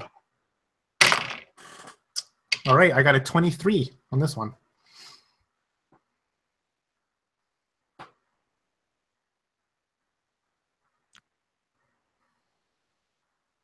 I too got a 23. All right. So whoever has So- the higher modifier, it's how that works. So I've got a +5 on my athletics. Oh, I don't know how you So- want us to resolve this. I'm not going to do the modifier because I actually kind of want to see this work, and you would fail otherwise. What does it look like as at least a fleeting victory, a fleeting point of victory? You bring this thing to its knees and onto the ground. Yeah, I imagine this creature is just immensely heavy, and as I just bull rush into the pillar of support it has in these thick iron legs, I just crunch into it, twisting its kneecap slightly outwards, and it just slumps to the ground in this just loud cacophony of metal scraping on stone and clattering, and whatever deep bellowing sounds it may make from within its iron armor. Igrim would then kind of, shrug off the blow and try to move up to its, neck area and just poise the spear up above, and then yell again, "I do not fear you!" Standing over it.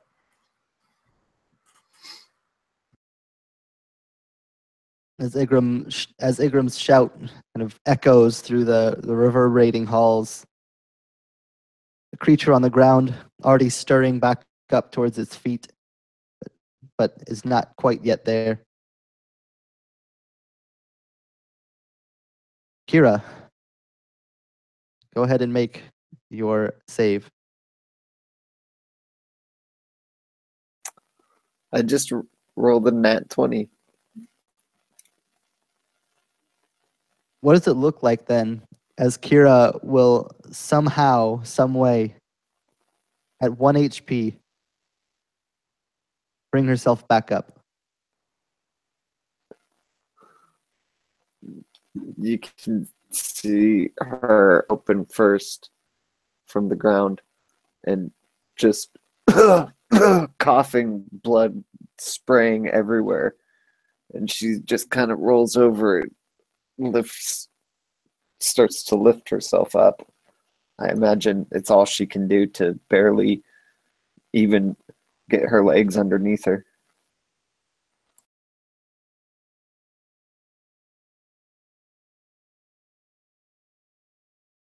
And as Kira brings herself to her feet, against all odds, managing to still somehow be conscious. That brings us back up.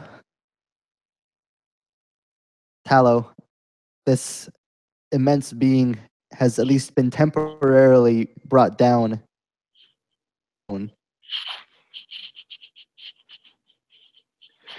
So Tallow will instantly take that opportunity and seeing Kira gasp and wake back up and sort of struggle herself to her feet, and seeing Ignatius and hearing Ignatius say, "We got to get the hell out of here," and running back up the stairs.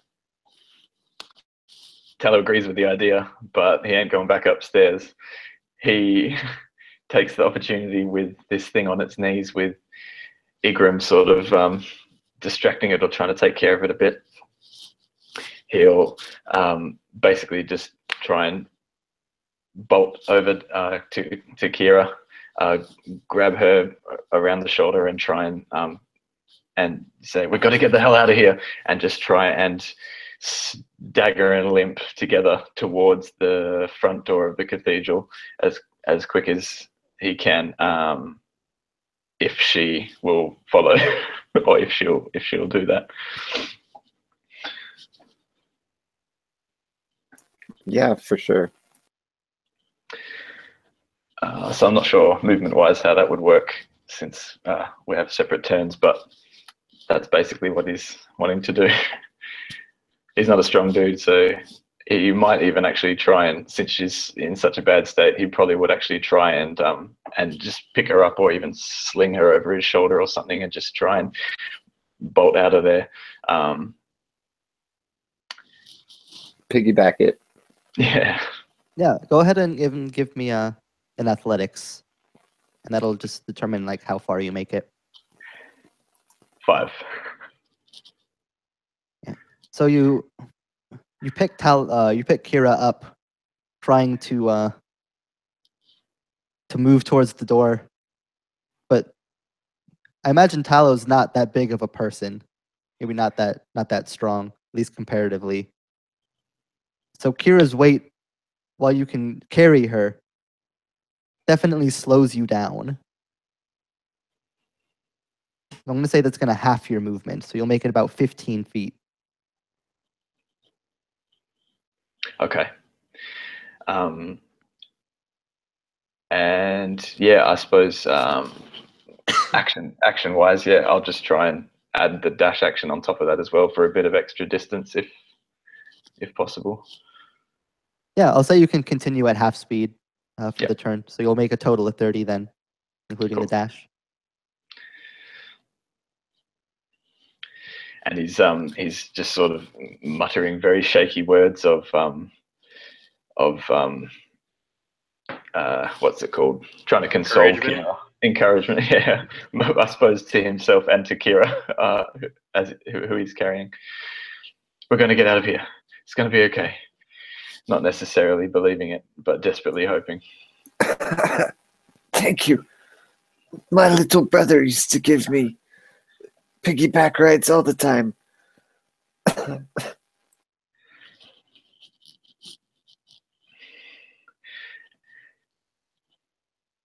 He's save your strength. Go ahead.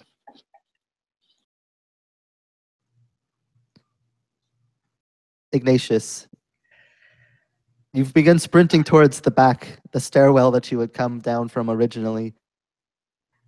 But I, as imagine, kind of turn back a glance to see the status as you run. You see this being is on its knees, picking itself up. Igram standing over it with the spear ready.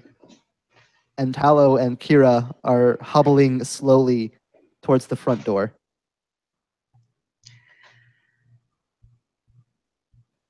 God.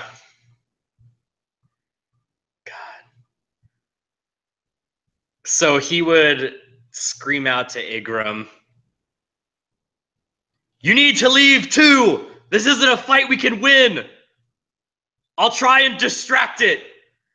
As he wreathes the flame around his hands and throws an orb of fire across the room towards this creature. So they'll make a dex save of 13. He fails. So he'll take 7 fire damage, 14 fire damage total.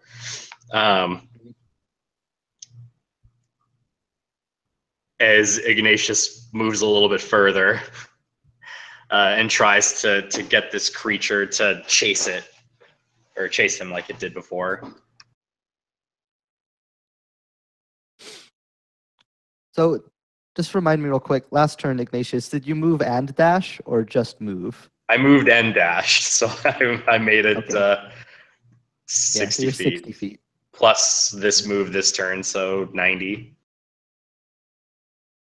So, Igram, being that you're right next to this thing at the moment, we kind of see this unfold through your eyes as it kind of brings up a knee underneath its form to stand up. Coming up to its full height for just a brief moment, another crackle of electricity down the sword as it just point downwards slams its sword into the ground. There's a moment of nothing as dust and stone are thrown into the air. The uneven floor of the cathedral is sent flying. And then after a brief pause, a crackling fills the air. And then in a moment, there's just a wave of electricity that just explodes around it in a sphere. Talo, Ingram, and Kira, I will need Constitution saves.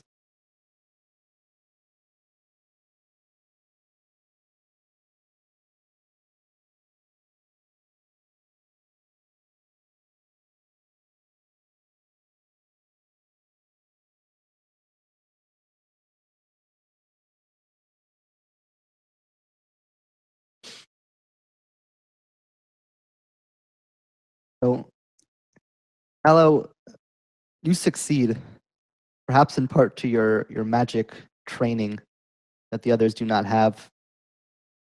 But as this wave of electricity bursts out, Tallow, for succeeding, you will take 8 lightning damage. Kira and Ingram will take 16. Tallow, you just feel Kira jolt and then slump on your back as you carry her. No, no, no, no. Try and slap her on the face.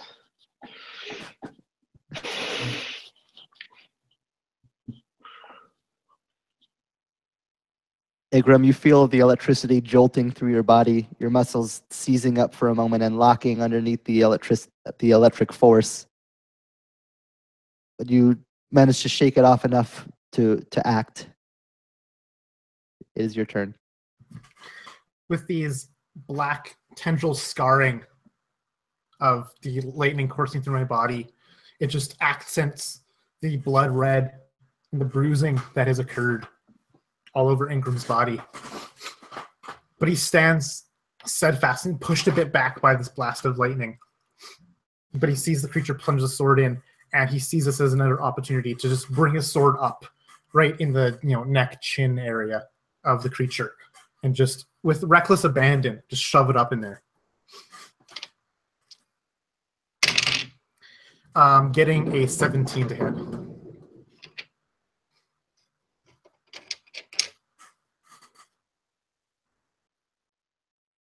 You go to jab your spear up in between one of the joints in the neck where the helmet meets the collar. But you saw the sword in the ground, plunged probably a good 8 inches to a foot down into the ground. But with some lightning speed reaction, you feel your spear hit the metal of the flat of its blade as it brings the sword up and blocks your blow, sending your spear glancing off to the side.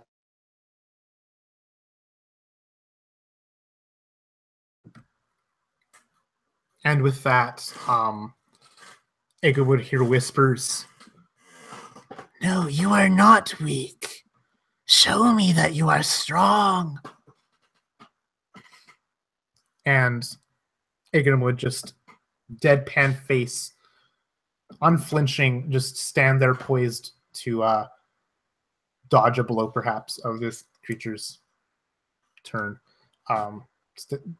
Full on keeping this creature's attention as he realizes his companions are fleeing at this time.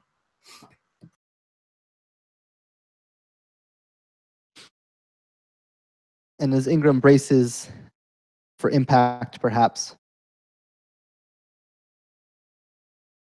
suddenly the 3 of you who are still conscious, suddenly the dim cathedral, this shrouded, dark, armored figure, is for a millisecond, bright, as if the sun was shining inside. And then, after that split second passes, you feel the sense of looking into the sun directly. You are completely blinded by this flash of intense white light that illuminates. As this happens, you hear a voice calling out, half as if it's coming from the cathedral, half almost as if it's wormed its way into your head. Follow my voice towards the front. I know you can hear me. You have to get out.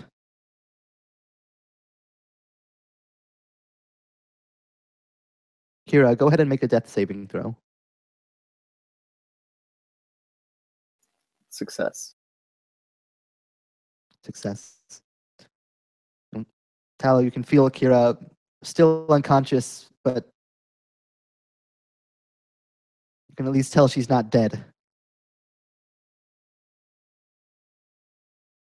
It's your move.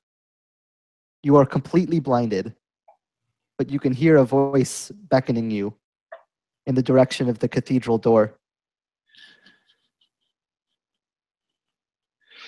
So between the voice and the sensation that this young woman he's carrying appears to still be breathing, at least, he still carries a sliver of hope and is determined to push on.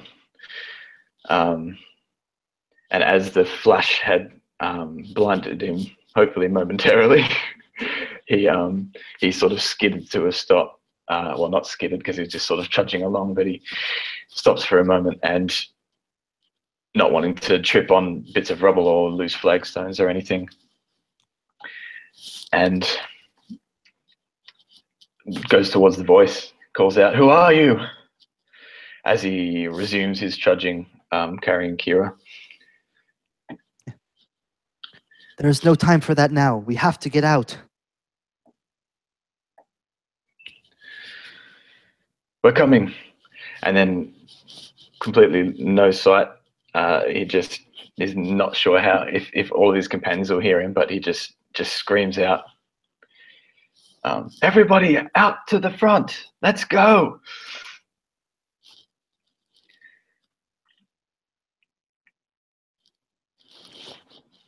Ignatius, you are completely blinded.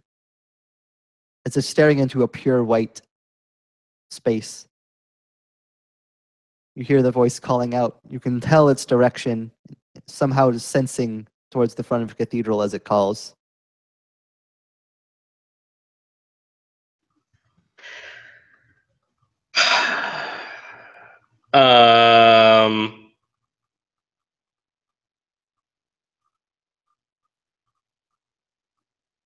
I'm gonna try and fumble my way up the stairs and hope that the blindness goes away and isn't permanent.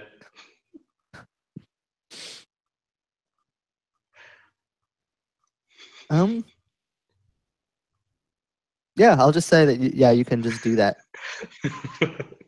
You're already looking in that direction, so you can kind of just by feel and sense alone. I don't trust feel along nobody, sides of the walls. especially not this voice that has blinded me and told me to run past this gigantic behemoth dude.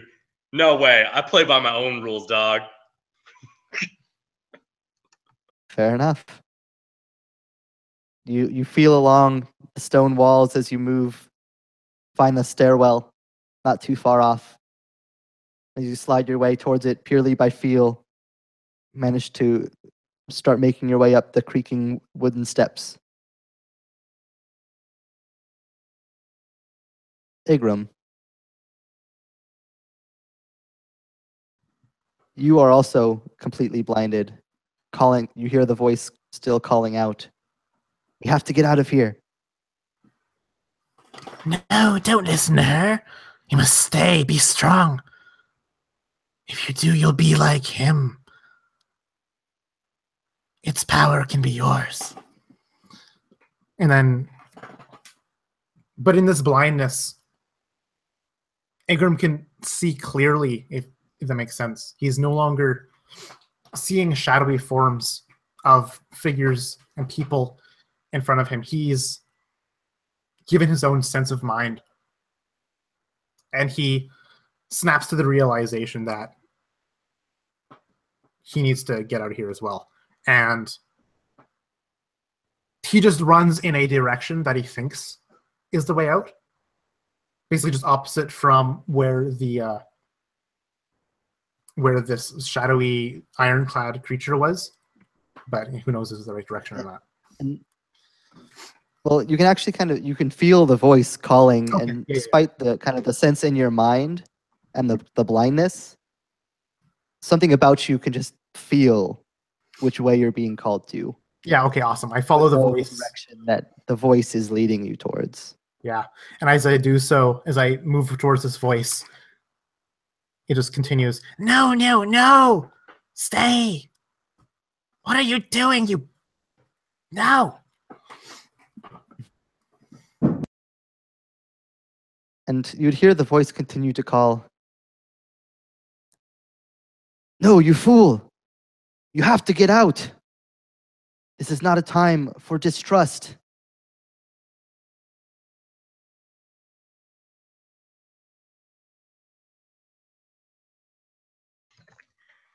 So he speaks back to this voice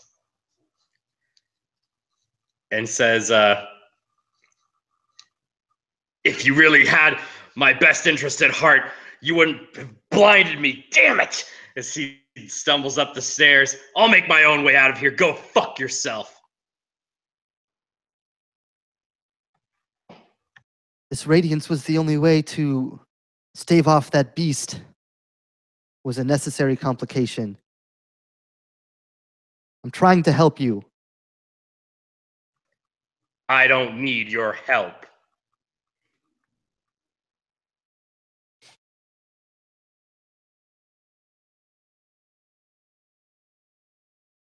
And as the three of you, Igram, Tallow, Kira on his back, make your way towards this calling voice, echoing through this pure white blindness, Ignatius continuing up the spiraling stairs towards the top of the spire.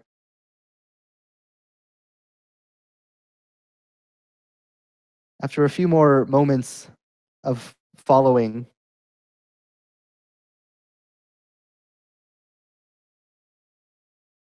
you see kind of on the edges of where your vision normally would be, kind of encroached by this white, kind of begins to fade almost inwardly, kind of circling towards like the edge of your vision's kind of coming back in to focus. And you can see as you take a quick glance around you, sight returning to you slowly as kind of the dots and spots fade from your eyes. The front of the cathedral from outside. And you see standing next to you a strange figure.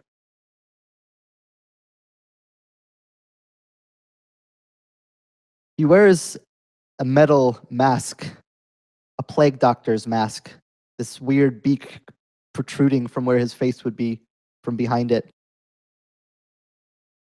A torch in one hand and staff in the other, dressed in these kind of strange, kind of almost cloaking garb with these strange symbols and swirls. And on his chest, peeking from underneath the cloak, you see the same symbol that you had seen inscribed on the floor of the circular chamber that you woke up in, the triangle atop the cross. And he speaks, no longer the words echoing only in your mind, but you can hear him speaking out loud.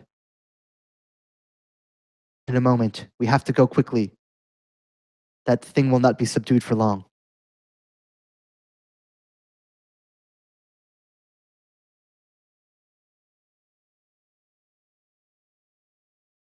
And he begins to turn and beckon you down one of the paths. Roads crumbled. What would you guys do?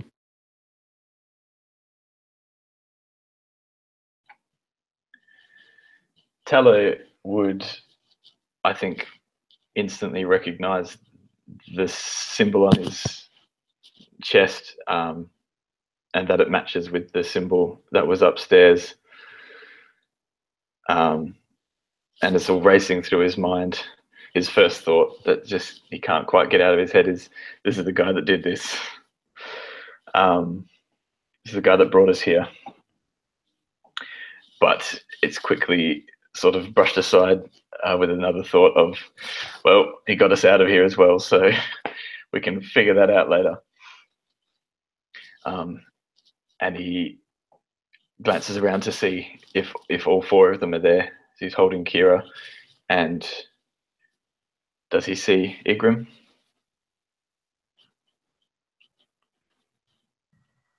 Igram would be It sounded there. like Ikram was following the voice as well. So yeah, you would see him. Igram would be a few paces back, as the vision returned. He'd be looking around at his surroundings, seeing the bleakness of the landscape, the rubble, and looking back to see the cathedral. And he's trying to see if Ignatius is with him, where the heck Ignatius went, basically. And looking back into the cathedral, as the light kind of fades, you would see that armored creature basically just kneel down, one hand on the ground, on its knees, one knee down, one foot, just motionless, but no Ignatius in sight.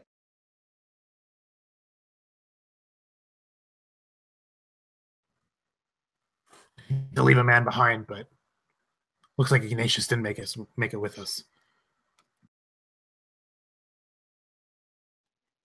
Well, where is he? Did it get him? I was a little too caught up in what was going on to see where it went. And he put emphasis on the too caught up part, implying something. Brushes over Tallo's head, I think.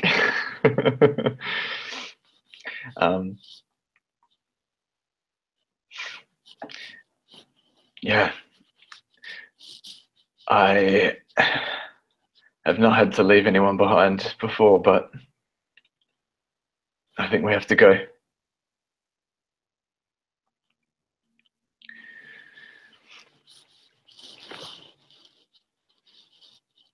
And I think he would maybe is Kira still unconscious, isn't she? Yeah. For the time being, yes. Yeah. So yeah, Tallow maybe would try and heft her over to Igram, or gesture like, can you take her?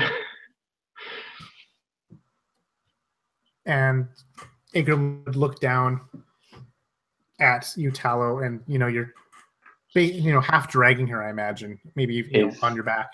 He's struggling. Yeah. And I see her battered and bruised, just like he is, where she's unconscious and he isn't. There's the difference. And I imagine he just carries her kind of draped in, in the two arms, the head cradled, with legs dangling, with ease. He's a big burly man. I'll take her, he'd say. Thank you. And he sort of stretches a little bit, trying to get normal blood flow going back to his legs again, and quickly sees to see if he can find a couple of sticks to sort of make an arrow on the ground pointing towards, or at least ready to put down as an arrow ready towards the direction we end up going when we follow this guy, so that if Ignatius does make it out, then he knows sort of how to follow us. It's a trick that Tallo's had to use a lot in his life.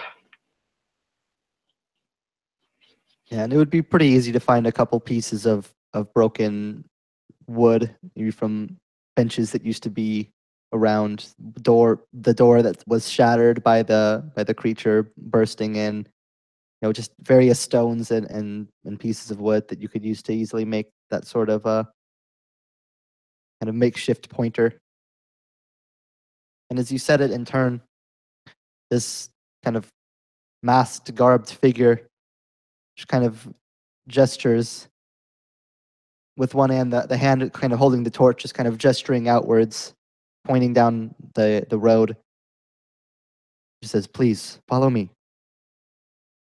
As he says that, we kind of fade away from that scene, moving back through the cathedral hall, past the armored figure temporarily left kneeling in the center of the cathedral, and up the winding staircase as we meet the footsteps on the creaking wood stairs.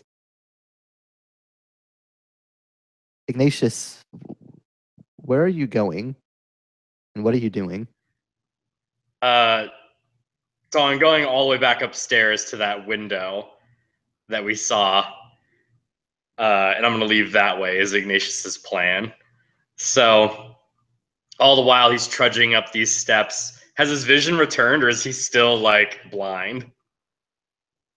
So probably about a good halfway up the stairs, you would feel that same sensation of the outer edge of your vision begin to see again, and it's slowly kind of circling back in towards the center as your sight returned.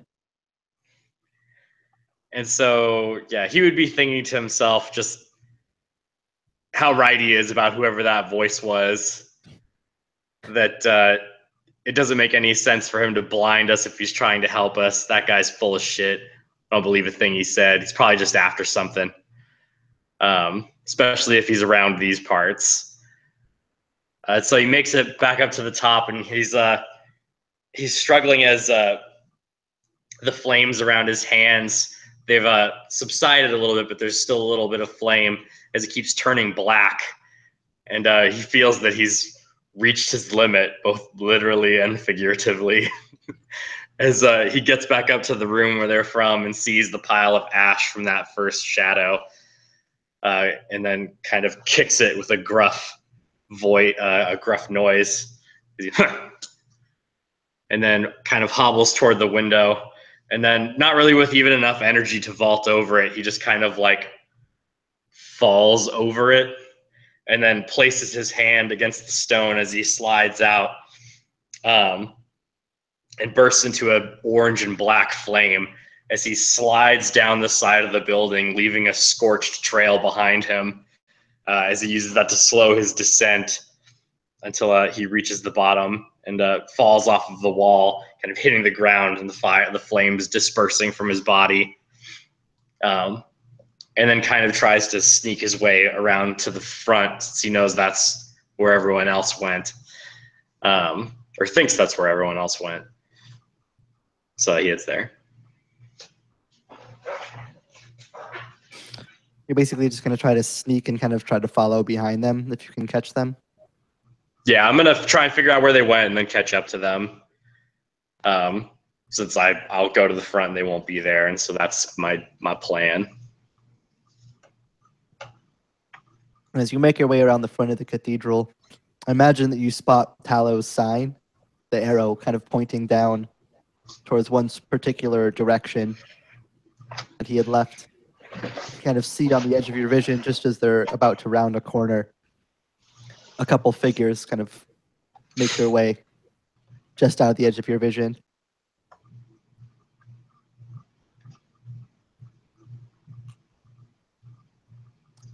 Gotcha. So I would. Oh, go ahead. No, sorry. Go ahead. I was just going to say that I start running to catch up. And this figure that has shown up continues to guide the three of you. And after a time, going down the cracked roads and ruined buildings, kind of gestures towards the open entryway of one of these buildings. Says, "Come on, in here for now."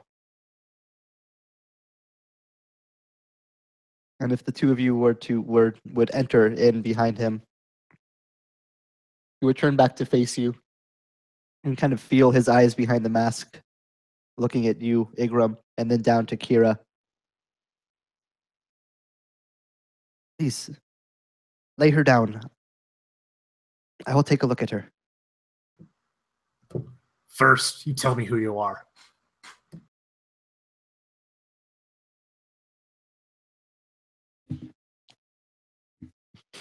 "Well, you sure are a gruff one, huh? I'm trying to help your friend here, but you demand answers first. Regardless, I understand your skepticism in these parts. I am the Doctor of Edinburgh.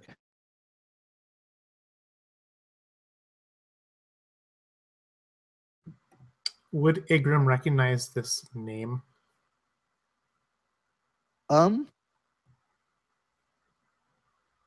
If the two conscious people want to give me a history check, so there is a chance. I got a 12. Modified 20. So, Igram, the name kind of strikes this kind of ring of familiarity, but that's about kind of where it ends. It's like, that sounds kind of familiar. But Tallow, you're a little bit more versed with kind of the fantastical elements, the magical elements than Igram is. And suddenly you kind of have like this light bulb moment. You don't know much still about this person, but you've heard kind of tales, rumors, and kind of rumblings from different people that you've met with about this strange person that just calls himself the Doctor of Edinburgh, that wanders through the old world, apparently looking for something. No one knows quite what. And that people have claimed that he's helped them in the old world before when they were in a dire situation, that he was there to offer them guidance. It's almost more of like a story than a like actual historical account. Yeah, and Tallow has heard a lot of stories. That's his deal. He collects them basically, and so I imagine he knows this story very well, all the different sort of iterations of this story very well, and this character. And he knows that he's known by many different names. And when the Doctor announces himself as the Doctor of Edinburgh, the moment of realization, Tallow just sort of says out loud without really thinking about it, "The Wandering Savior." And he turns to Igram and says, "I've heard of this man. We can't. He should help us. We can ask more questions later, but look at her. She can't have long. Please help us." And Igram would, as soon as like the doctor said that he was the doctor, Igram would after Tal was saying this, like Igram would lay her down, and he'd stare at the doctor and say, "Now you are no longer a stranger."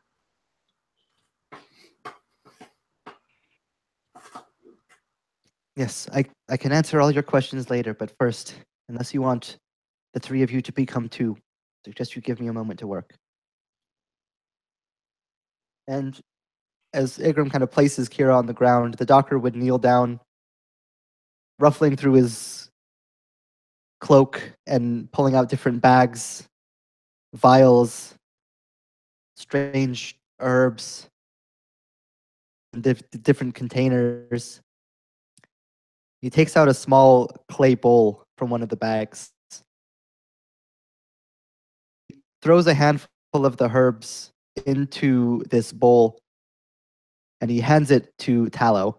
Says, "Here, crush these." Gives it to you, not even necessarily waiting for you to agree or disagree. Begins taking these different vials of these liquids and like taking a couple drops of this, a few sprinkles of that, kind of mixing it in this container. Yeah, Tallow would instantly help with whatever he's asked to help with, crushing it up. And as he continues to mix these concoctions, and Tallow kind of helps him kind of crumble these herbs up into kind of this kind of dusty powder of these different dry leaves and grasses and things that he's handed you. The mixture that he's been mixing kind of ends up this almost strange silver color, as if it were metal, but still liquid. And he takes the bowl after you've kind of crushed the different leaves into this powder, and he dumps this liquid into this bowl, mixing with the powder. And he leans down and he makes this gesture with his hand, in this pattern. You're not quite sure what it is. But after he does so, he takes the bowl and he pours it into Kira's mouth. And forces her to kind of swallow whatever this concoction is. And almost immediately, Kira, you begin to sputter, kind of coughing as this liquid is forcibly swallowed, but your eyes dart open suddenly. And you just see a low ceiling in a strange crumbled building with two of these people and then this strange third person kind of all standing around you in a circle, kind of watching as this strange man is kneeled down next to you.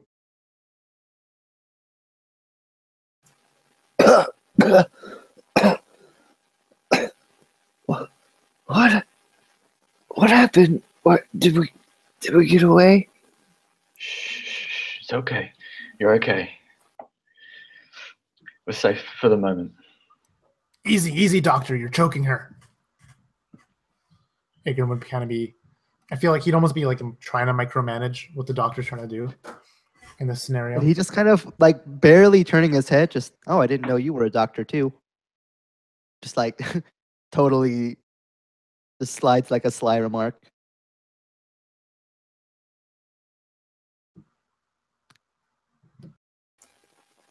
You saved me? Thank you. Why?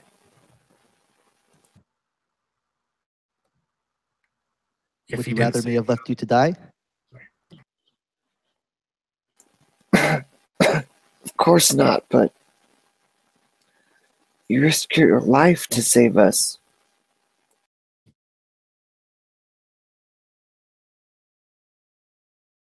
And Ignatius, would you have been following, approaching Yeah. towards this, kind of tracking them?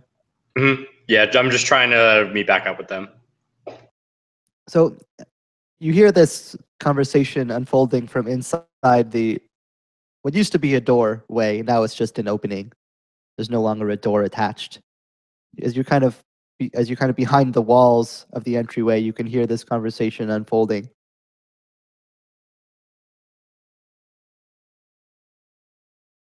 But what did Ignatius do?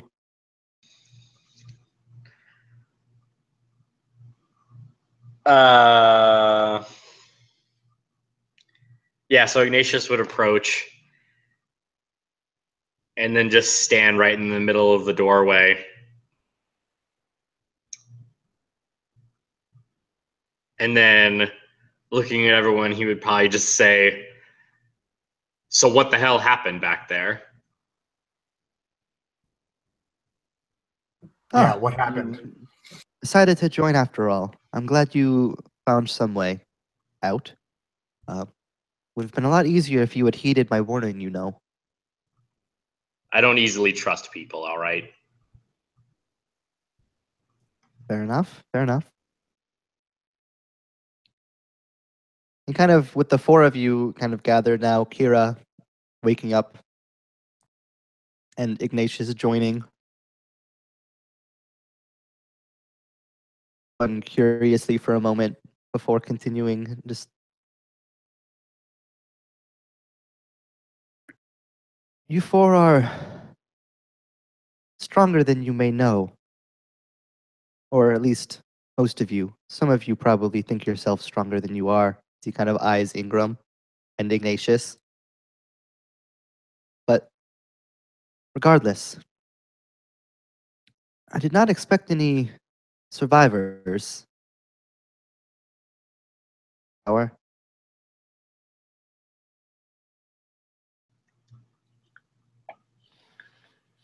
Tello, Not many totally overcome by shadow find their way back into sanity afterwards.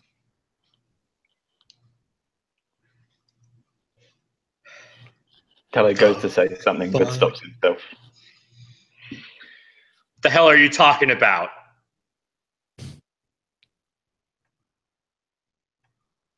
Well, as I was Wandering through the old world, I set a beacon, as I often do, to draw those shadow-crazed beasts towards me, so that I could purify them. Oftentimes, this results in the ashen forms that I'm sure you've seen left behind by their passing. Most cannot bear to be cleansed. There's too much force upon their soul, and they are too far gone. But it seems I misjudged some of those shadowy creatures. Some of them had strength. Strength I didn't expect.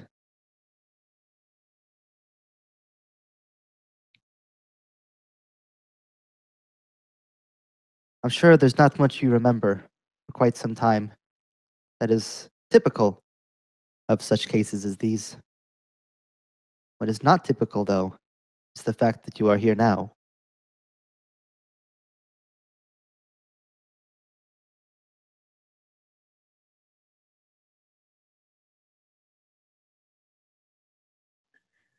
Tallow feels sick. His mind's he's getting flashes in his mind of that ash-covered room that they were in, and he's having those flashes that it seems that those were all creatures or people that they were laying on the ashes of, dozens maybe, and he's just feeling nauseous.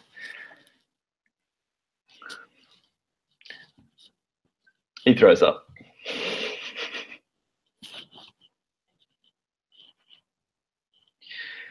And his hands shaking again with this realization.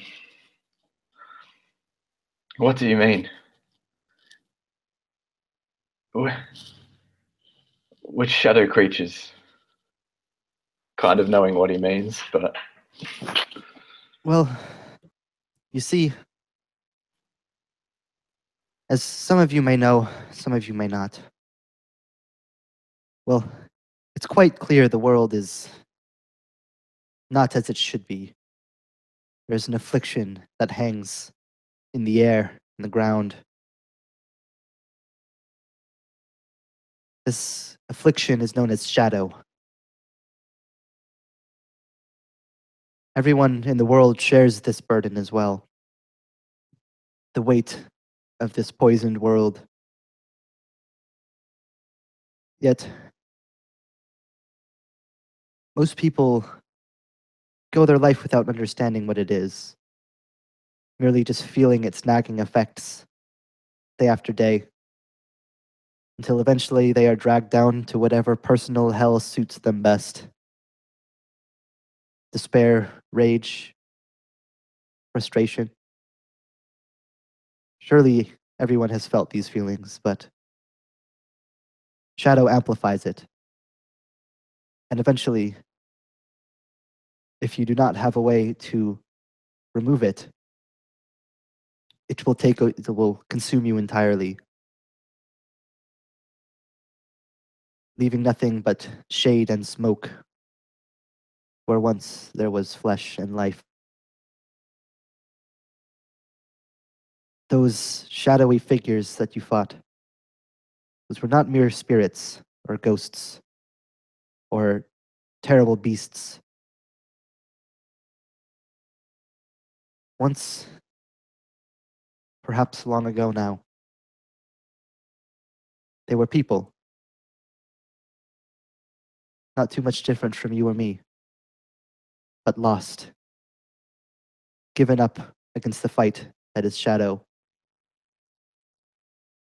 Much like you four were lost. See, when I found you, you were indistinguishable from them. But in the crowd of ash left behind, something within you refused to give up. And now you're here.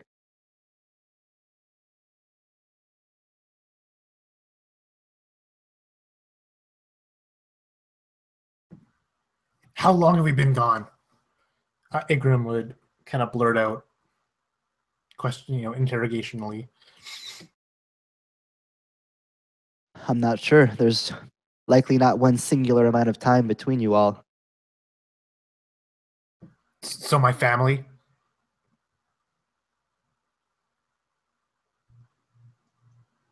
What of them? I'm afraid I don't know your family. I have no knowledge of them. Is there like a formalized date system?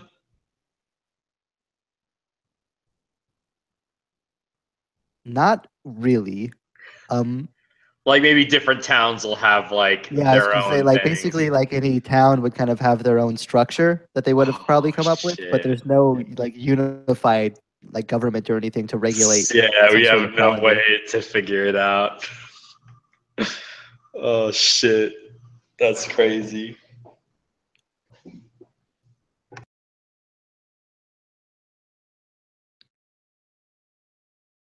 I know this may be a lot to take in. I can give you a moment to process if you'd like, but when you're ready, I can answer any questions. After kind of shaking his head, mulling over this information, Igrim would kind of step forward, non-threateningly, but he'd ask in a more calm tone, "Is it normal to see them? Not as shadowy beings, but who they were."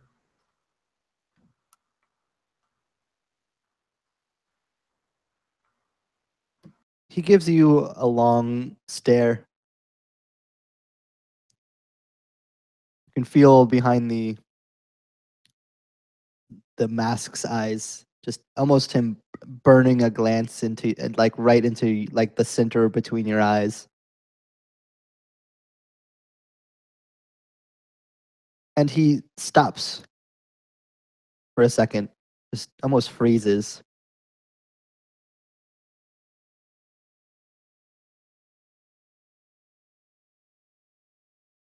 Your past.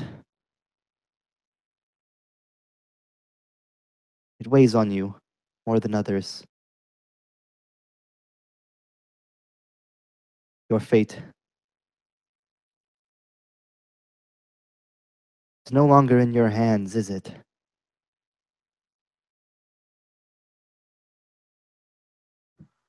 What are you talking about?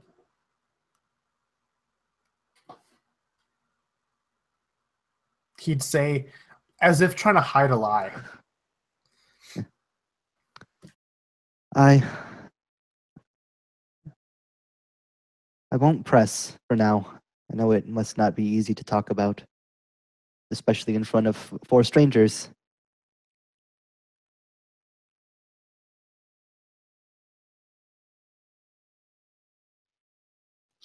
Tallo's eyes just shoot downwards at the mention of that.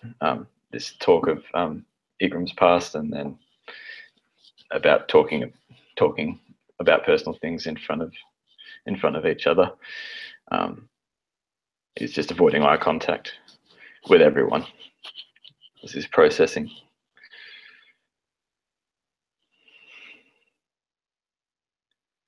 So,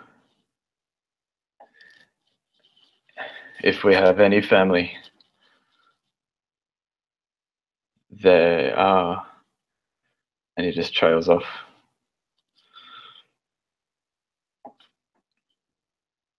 I need to see my daughter. Igrim would kind of, assert.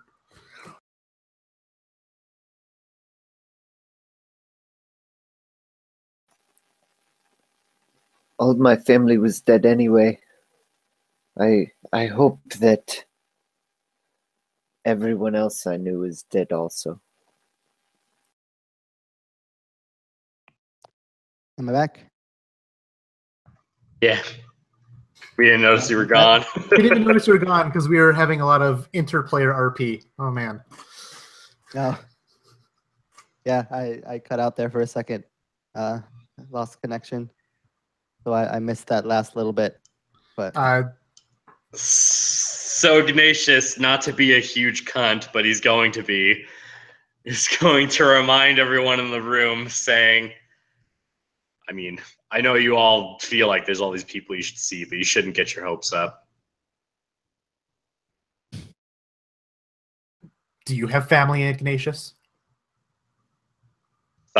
Yeah. Do you have a daughter who shares your wife's eyes? No, nothing quite so emotional, just a brother.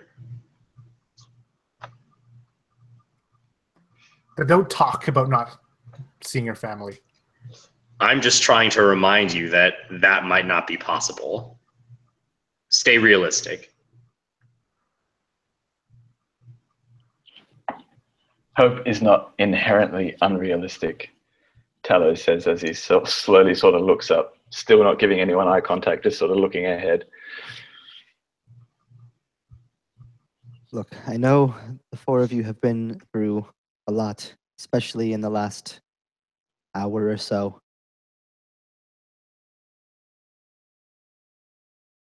There's something I would like to show the four of you. The shadow that's weighed on you in the past, that's brought you to this place. You may have felt powerless to stop it if you were aware of it taking you at all. But that does not have to be the case. There are ways to fight back against the force of the shadow.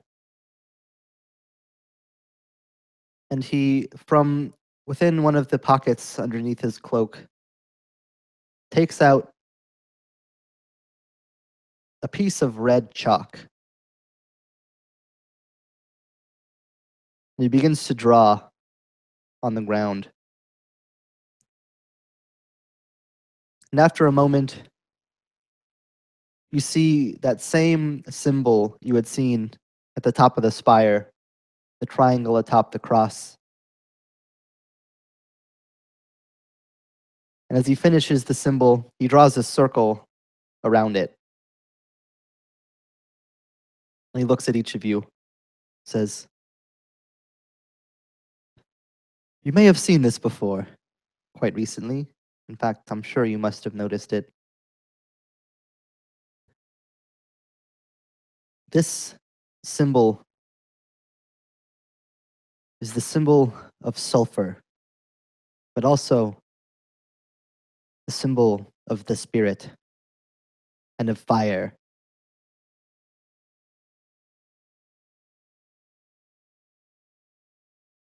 It is a painful process, but the shadow that eats at you can be burned away, though you must be careful doing so." He eyes Ignatius. Fire is deadly, and the more shadow that holds you, the deadlier it can be to you. If you are not careful, it will burn away not only the flesh, but the spirit as well, leaving nothing but ash behind. But for those who have the strength to stand up against it, it can be a way to fight back the darkness that eats at you. And he puts his hand gently on your shoulder, Tallow, and kind of leads you in towards the circle. Would you allow him to do so? I think when he first reaches his hand over, Tallow would, swat it aside. And then I imagine the doctor would, sort of give a reassuring sort of gesture and try again, and Tallow would sort of let him. And he would kind of give you a quick eye up and down, just giving a judge of kind of your current state. And as he kind of looks you over, getting a sense of your health, he can actually tell how much, mechanically speaking, how much HP you have, and he's eyeing you up and down, getting a sense. What would he see?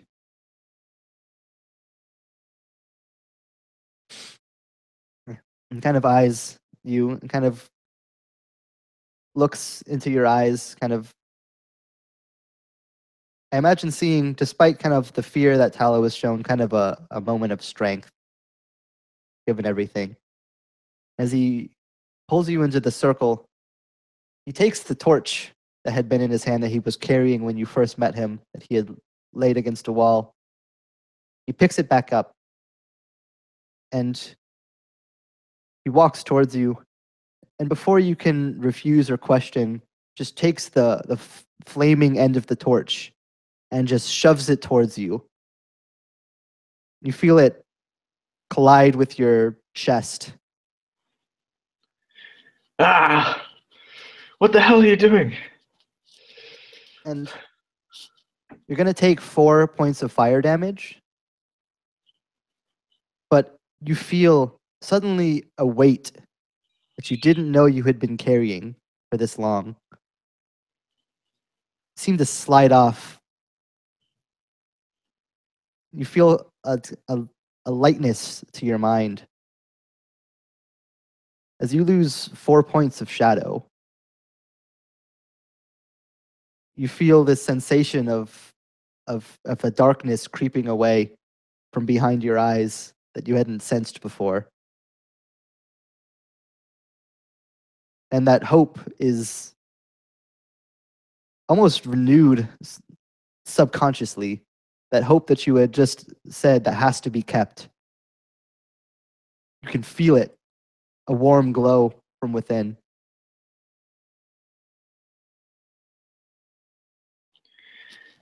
And those fears that his family, his fellow orphans that have been his family since he was young, or those who have survived, his fear that they are dead and that his sister who abandoned him is dead, that sort of melts a bit, and he has this renewed sense that maybe he will be able to see them again.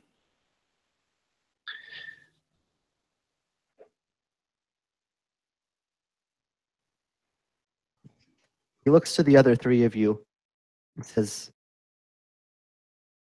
"Come, stand in the circle for a moment."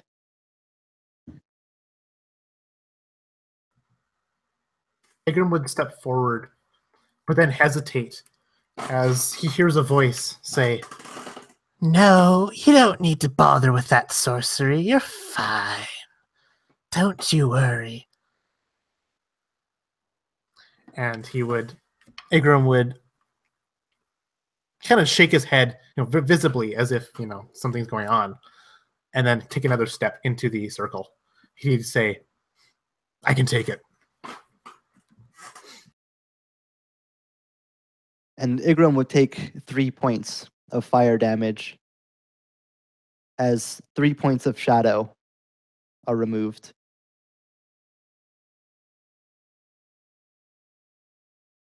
Would Kira and Ignatius join their other 2 companions? That fire looks like it hurts. I don't think I'll be stepping in there. You get used to it. I didn't feel a thing. It's okay. He's looking at the young lady.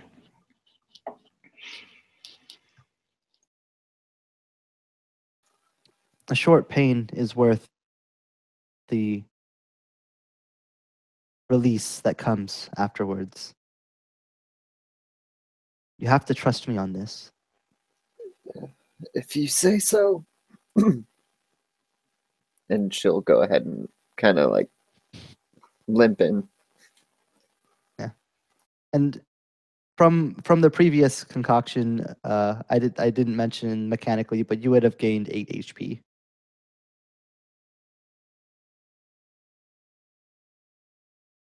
And as his torch comes to bear with you, you 2 will take 3 points of fire damage and lose 3 points of shadow, as that same kind of strange warmth of hope. Along with the singeing pain, kind of fills you with the strange sense of a weight you didn't know you carried being lifted. And then he turns his head to Ignatius.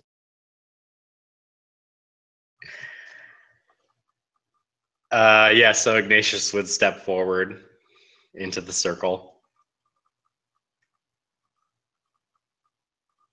And putting torch to bear to him as well, continuing along in the same manner, Ignatius would take 4 fire damage and lose 4 points of shadow. And so, as he's being burned with this, and then the torch is removed from him, he would look at this doctor whose name that he doesn't know and say, "I'm gonna need more than that." And he kind of eyes you. Would Ignatius be healthy enough to withstand? Yeah. So he would like raise his hand and show him that his flames are still like blackened. He says, "You know what, actually, this would be a good opportunity to explain. The symbol that I've drawn on the ground, you would do well to remember it. For I'm not the only one who can perform this rite. This ceremony can be performed by any who understand the sulfur symbol. You inscribe the symbol and the circle. All you need is any source of flame to come in contact with you, and you will feel its relief. I will say you will likely not be as adept at removing the shadow when you first begin. Your efficiency compared to mine may not be what you'd like, but with proper guidance and practice,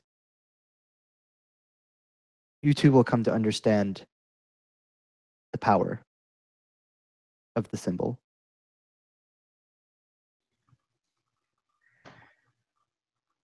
Yeah, so with that said, Ignatius would place his hand to his chest, kind of look at him, and then kind of look straight forward and just let a blast of fire hit himself in the chest.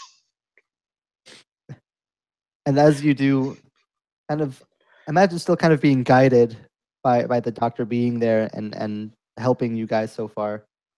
You would take another 4 points of damage and another 4 points of shadow.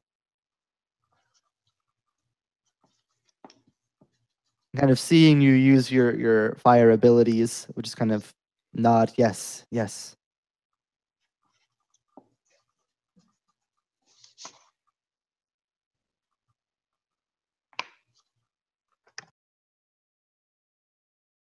Well, as you see, there are great power in these symbols. There are many of these. Sulfur is but one that can grant you powers beyond anything that you can imagine if used correctly.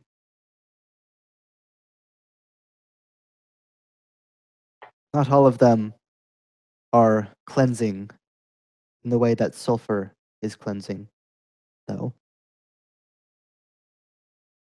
You see, these symbols, these rites, and the knowledge of how to perform them are scattered about these ruins, messages left by a long dead people. If you can uncover their meaning, you can harness their power. And when you've become strong enough, you too will be able to act as guides for the lost and the broken. The stories say that the knowledge behind shadow and its purification is lost somewhere among the messages. If we can uncover their secrets, The people of this world that lie under the heavy weight of shadow might not have to be so forever. Whether or not the stories are true, we'll have to find out.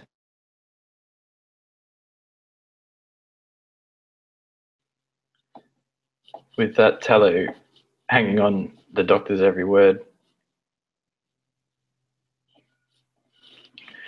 reaches into his pocket basically and pulls out something. Looks like a small bit of canvas folded over. And as the doctor's speaking about purifying the shadow,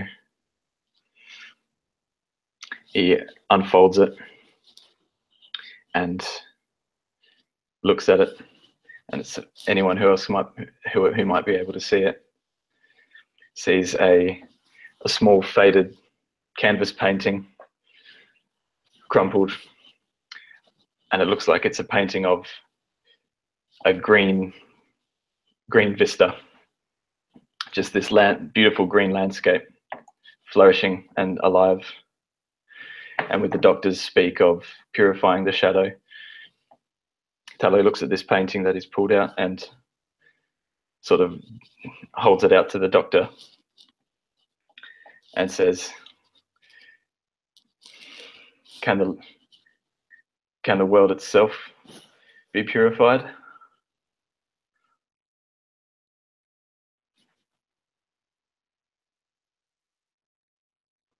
I do not have the answer to that question yet. My hope is that the answer is yes. There's reason to believe that might be the case.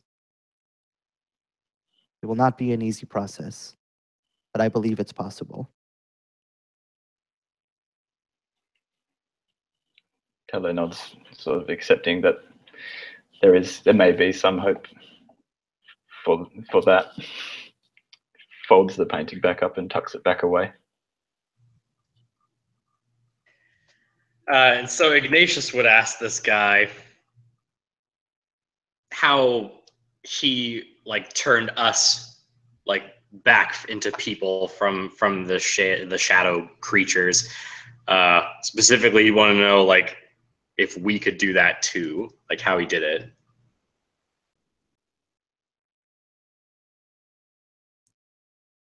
People reverting back from the shadow beasts. It is a rare phenomenon. Exceedingly rare, actually. Requires an incredibly strong will, an incredibly strong drive, and hope. The circle that I've inscribed and that you now know can provide the kindling needed to cast back the shadow that may blind some who walk. But it will be only within themselves whether or not they contain the strength to withstand the fire.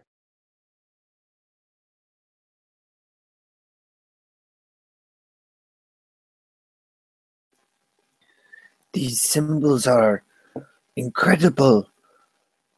I have not seen such powers from anyone in one place before, and seeing the powers of these other people, I cannot help but feel inferior. These symbols, though, their power seems beyond ours even. If they are able to unlock the ability to bring them back from the shadow. Yes, the symbols hold great power indeed.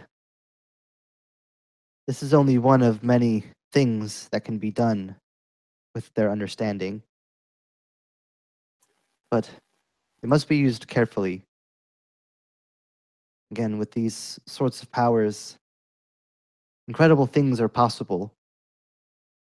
But incredible is not always good. just as they can bring someone back from the brink of shadow and death itself. Just as equally and just as easily can they be used for darker things. Just because the symbols hold power does not mean that they should all be harnessed. Some ceremonies are better left unknown.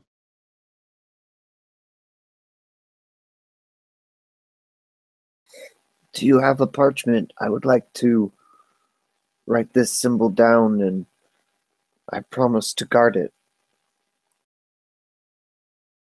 He kind of rummages through a couple different pouches. He's trying to remember which one he put it in. And then, yes, and he pulls out just like a small scrap of paper, almost just like a little square more than like a full parchment. This should do for now. I'll go ahead and write it down and kind of like write, sulfur, spirit, fire.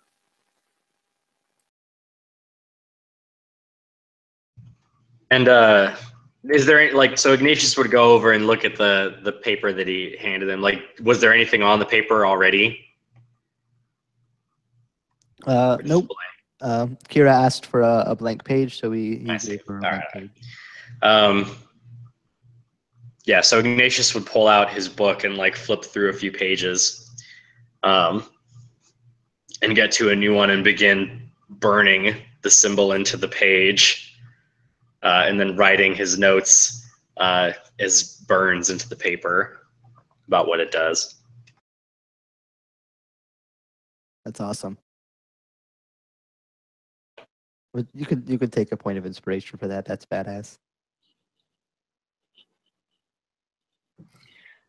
Seeing Ignatius pull out a book that seemingly contains these sorts of symbols and things like that, Tallow also reluctantly pulls out a small tattered book himself, and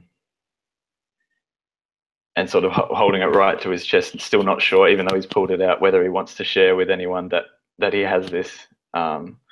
But this is such a rare opportunity, with the doctor maybe being able to offer some insights into the contents of the book. And so, still holding it to his chest, he just says to the doctor, "Would you recognize other symbols? Are there many?"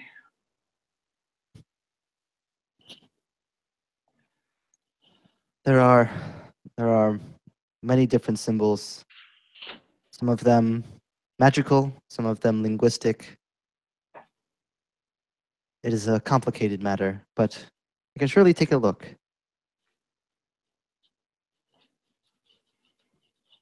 Reluctantly, he hands it over. And he begins kind of flipping through the book. And what would he see? So he would see scribbled in the pages some sort of well-drawn illustrations and diagrams, some very scribbled, sort of a mismatch of that and words and some sketches and symbols. Yeah, to Tallow, he doesn't know what it contains at all. But so mechanically, just to clarify, it's Tallow's taken a ritual caster feat, so he's got a ritual book that contains 2 spells, but Tallow is illiterate, so he doesn't know what's in it.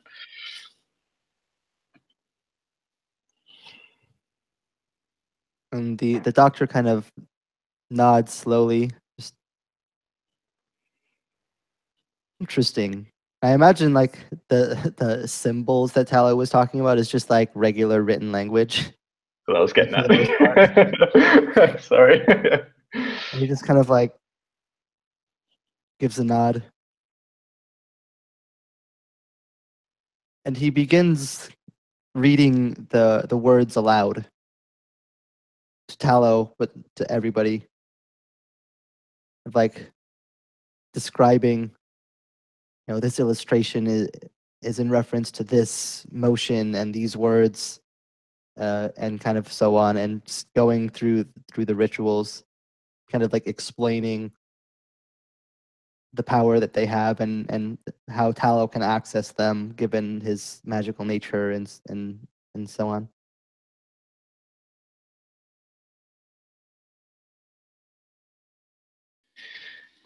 With the doctor, I suppose, yeah, just being able to read in general, the doctor would be able to probably see what spells they are, because Tallow at this point doesn't even know that much. Yeah, so I guess if the doctor at this point just generally describes sort of that it contains some spells, then he'll be happy enough with that for now, and want to basically just say, can you help me learn them? Yes, with a little practice, given your abilities that you already possess, should not take too much work to learn these.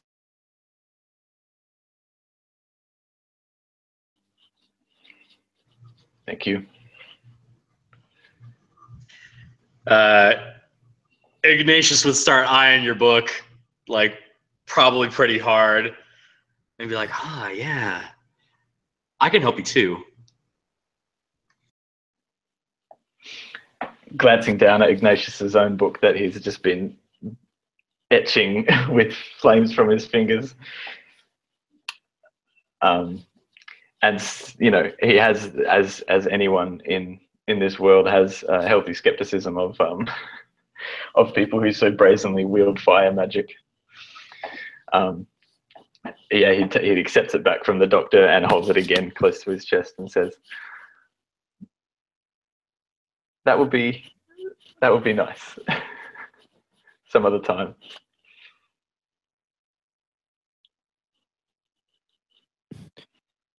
As The he doctor tucks it kind of like looks around for a moment, as if like something caught his attention. Just looks at the four of you and says, "We should get going. This place is not safe to stay long term." And he just stands up, and without even necessarily waiting for a response or any sort of action, would just begin to walk out of the room.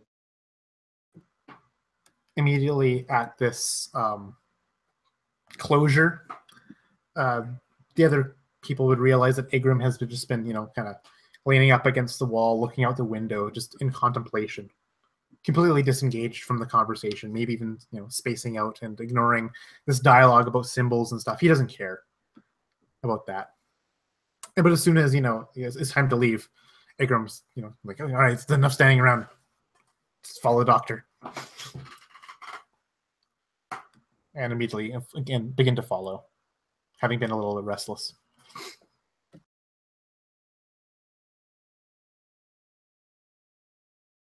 And would everybody else follow as well? Yeah. Yeah, definitely. Yeah. And he would begin kind of guiding you guys down the streets of the old world, different buildings and things on the way. Just kind of keeping a very light conversation.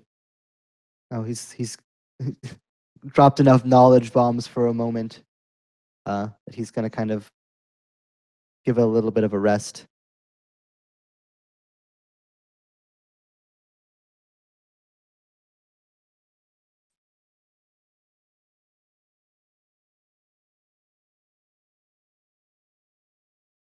And as he kind of leads the four of you down the different twisting roads of the ruins, eventually, as an hour or two of wandering passes, you see the ruins of the different buildings break away into an open field of dead grass and twisting trees, kind of dotting the landscapes. And He kind of points off in a direction, and in the edge of his sight, following his finger, you see a small grouping of houses. Probably about 10 or 12 of them, a couple of other buildings. He says, "For now, I must bid you farewell. I have things that require my attention.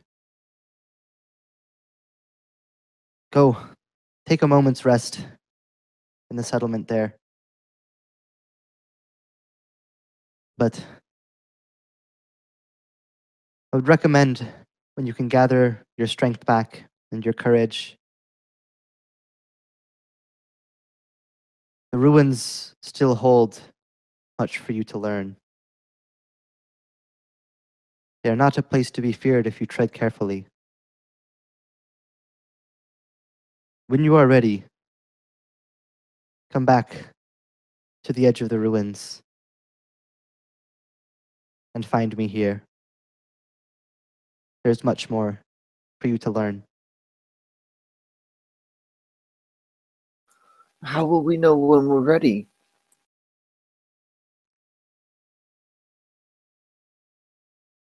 He just kind of looks at you for a moment. You'll know. You'll feel it. Hey, one last thing before you go. I just want to say that I appreciate what you did for the four of us. Bringing us back from being too gone. I know you may not get that praise often, but thank you. To be fair, I was merely just trying to rid the shadow creatures. You just happened to be lucky enough to survive, but I appreciate the sentiment regardless. Strong enough. Tello corrects him. Not lucky enough. Thank you.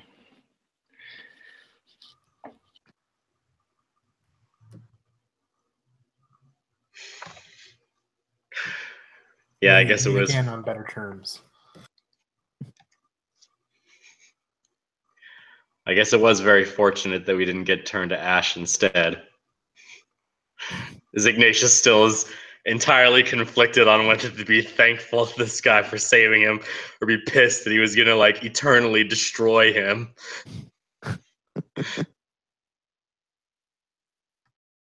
And just kind of getting an eye for kind of the group, just a slow nod, almost nearing into a light bow before he turns and begins to walk back into the ruins.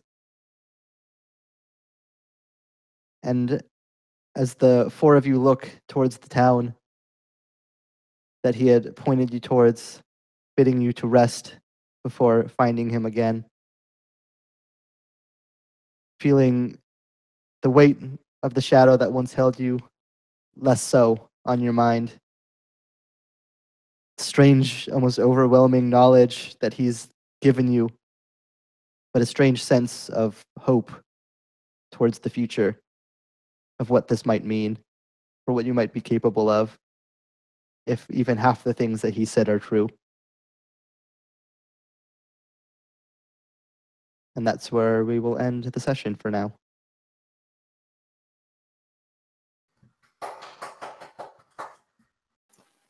Nice. man. That was good. That was really good, Jeff. I love that session. I loved it. I loved it. I loved it. Was awesome. Thank you. Look at Corey. You guys like that bombshell I dropped? That twist though, I was like, no! It was genius. I loved it. Say it ain't so, Jeff. I like that intro, what you did with the session for so many different reasons. Like, I could just write a book about, the things you did good in this session. So I might actually do that and then send you the book. I appreciate that. So, given that session one, I wanted to surprise you guys with that one because I thought it would be cool.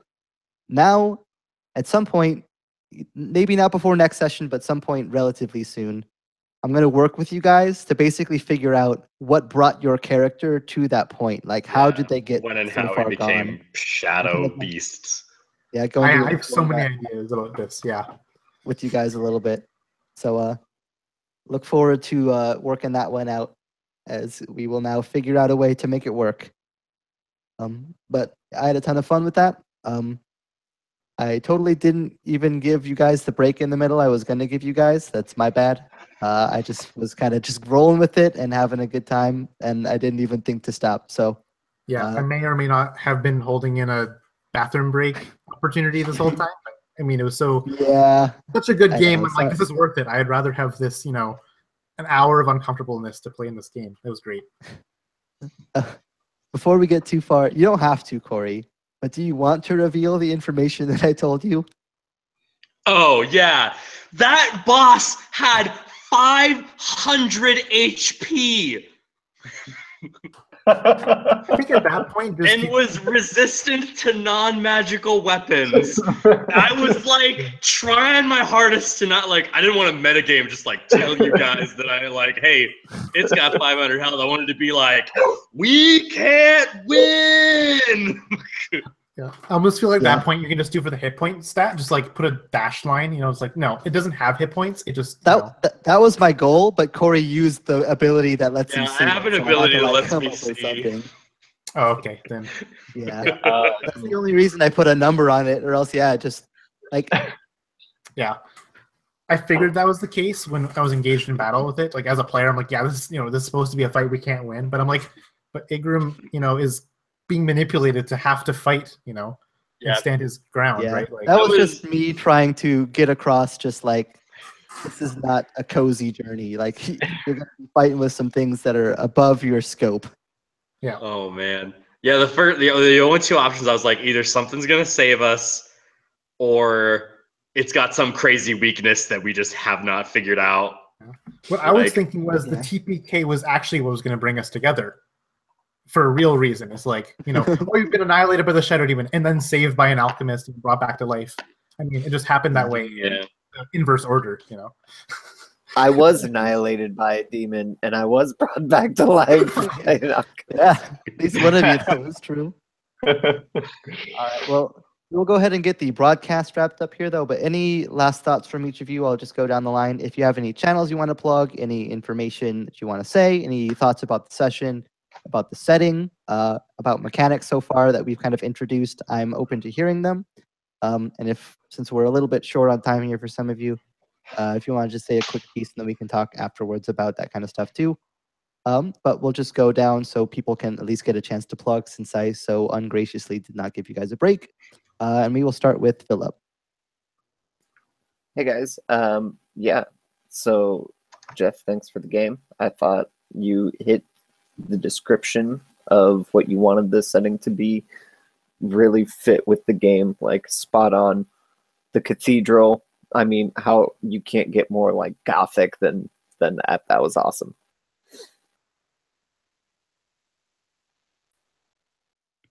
Awesome. Yeah, I appreciate it. The setting has obviously been rolling around in my head a ton, so I'm glad it was able to translate as well in game as well. Connor, go ahead. Yeah, I'm gonna plug my YouTube channel, Dice on Ice. I'm half of it. My fiance runs games as the other half. We just brand new kind of started up the channel a week ago, trying to get some traction in the community. Check us out if you want to /can/ don't have anything better to do. As to the game, I loved it. I loved a lot the setting, the tone, the atmosphere, the aesthetic. I was a little worried beforehand that like the aesthetic and like your themes that you wanted to portray wouldn't really show up as well in the game. Like I was just like, I'm a little leery, so I was trying to do a lot as a player to really help emphasize that. But like you just blew it out of the park. Like I had to almost do nothing on my end to make it cool. Like you're just throwing at us like is like a really well blockbuster $50 million budget movie, right? Like it was fantabulous. Good job. I appreciate that. Corey, any thoughts, anything you want to plug or anything like that? Yeah, nothing to plug. My name's Corey. I've been playing D&D for like 2 or 3 years, something like that. And yeah, that's it. Cool. Thanks. It was awesome. Thanks. And Keel, any final thoughts? Yeah, just echoing what everyone else has said. It was just such an awesome session. I really love the setting so far, and I can't wait to keep playing, get into it more and more. Yeah, thanks for running an awesome game, Jeff. Thanks to you guys for being awesome players. And yeah, looking forward to more of this campaign. Absolutely. I am looking forward to it as well. So thanks again, anybody who checks this out, either during the broadcast or afterwards. I appreciate it. Connor, if you want to send me a link to your channel, I'll put it in the description to give you a plug on that one. But yeah, thanks guys for playing. I will go ahead and end the broadcast here though, and we will catch you guys next time.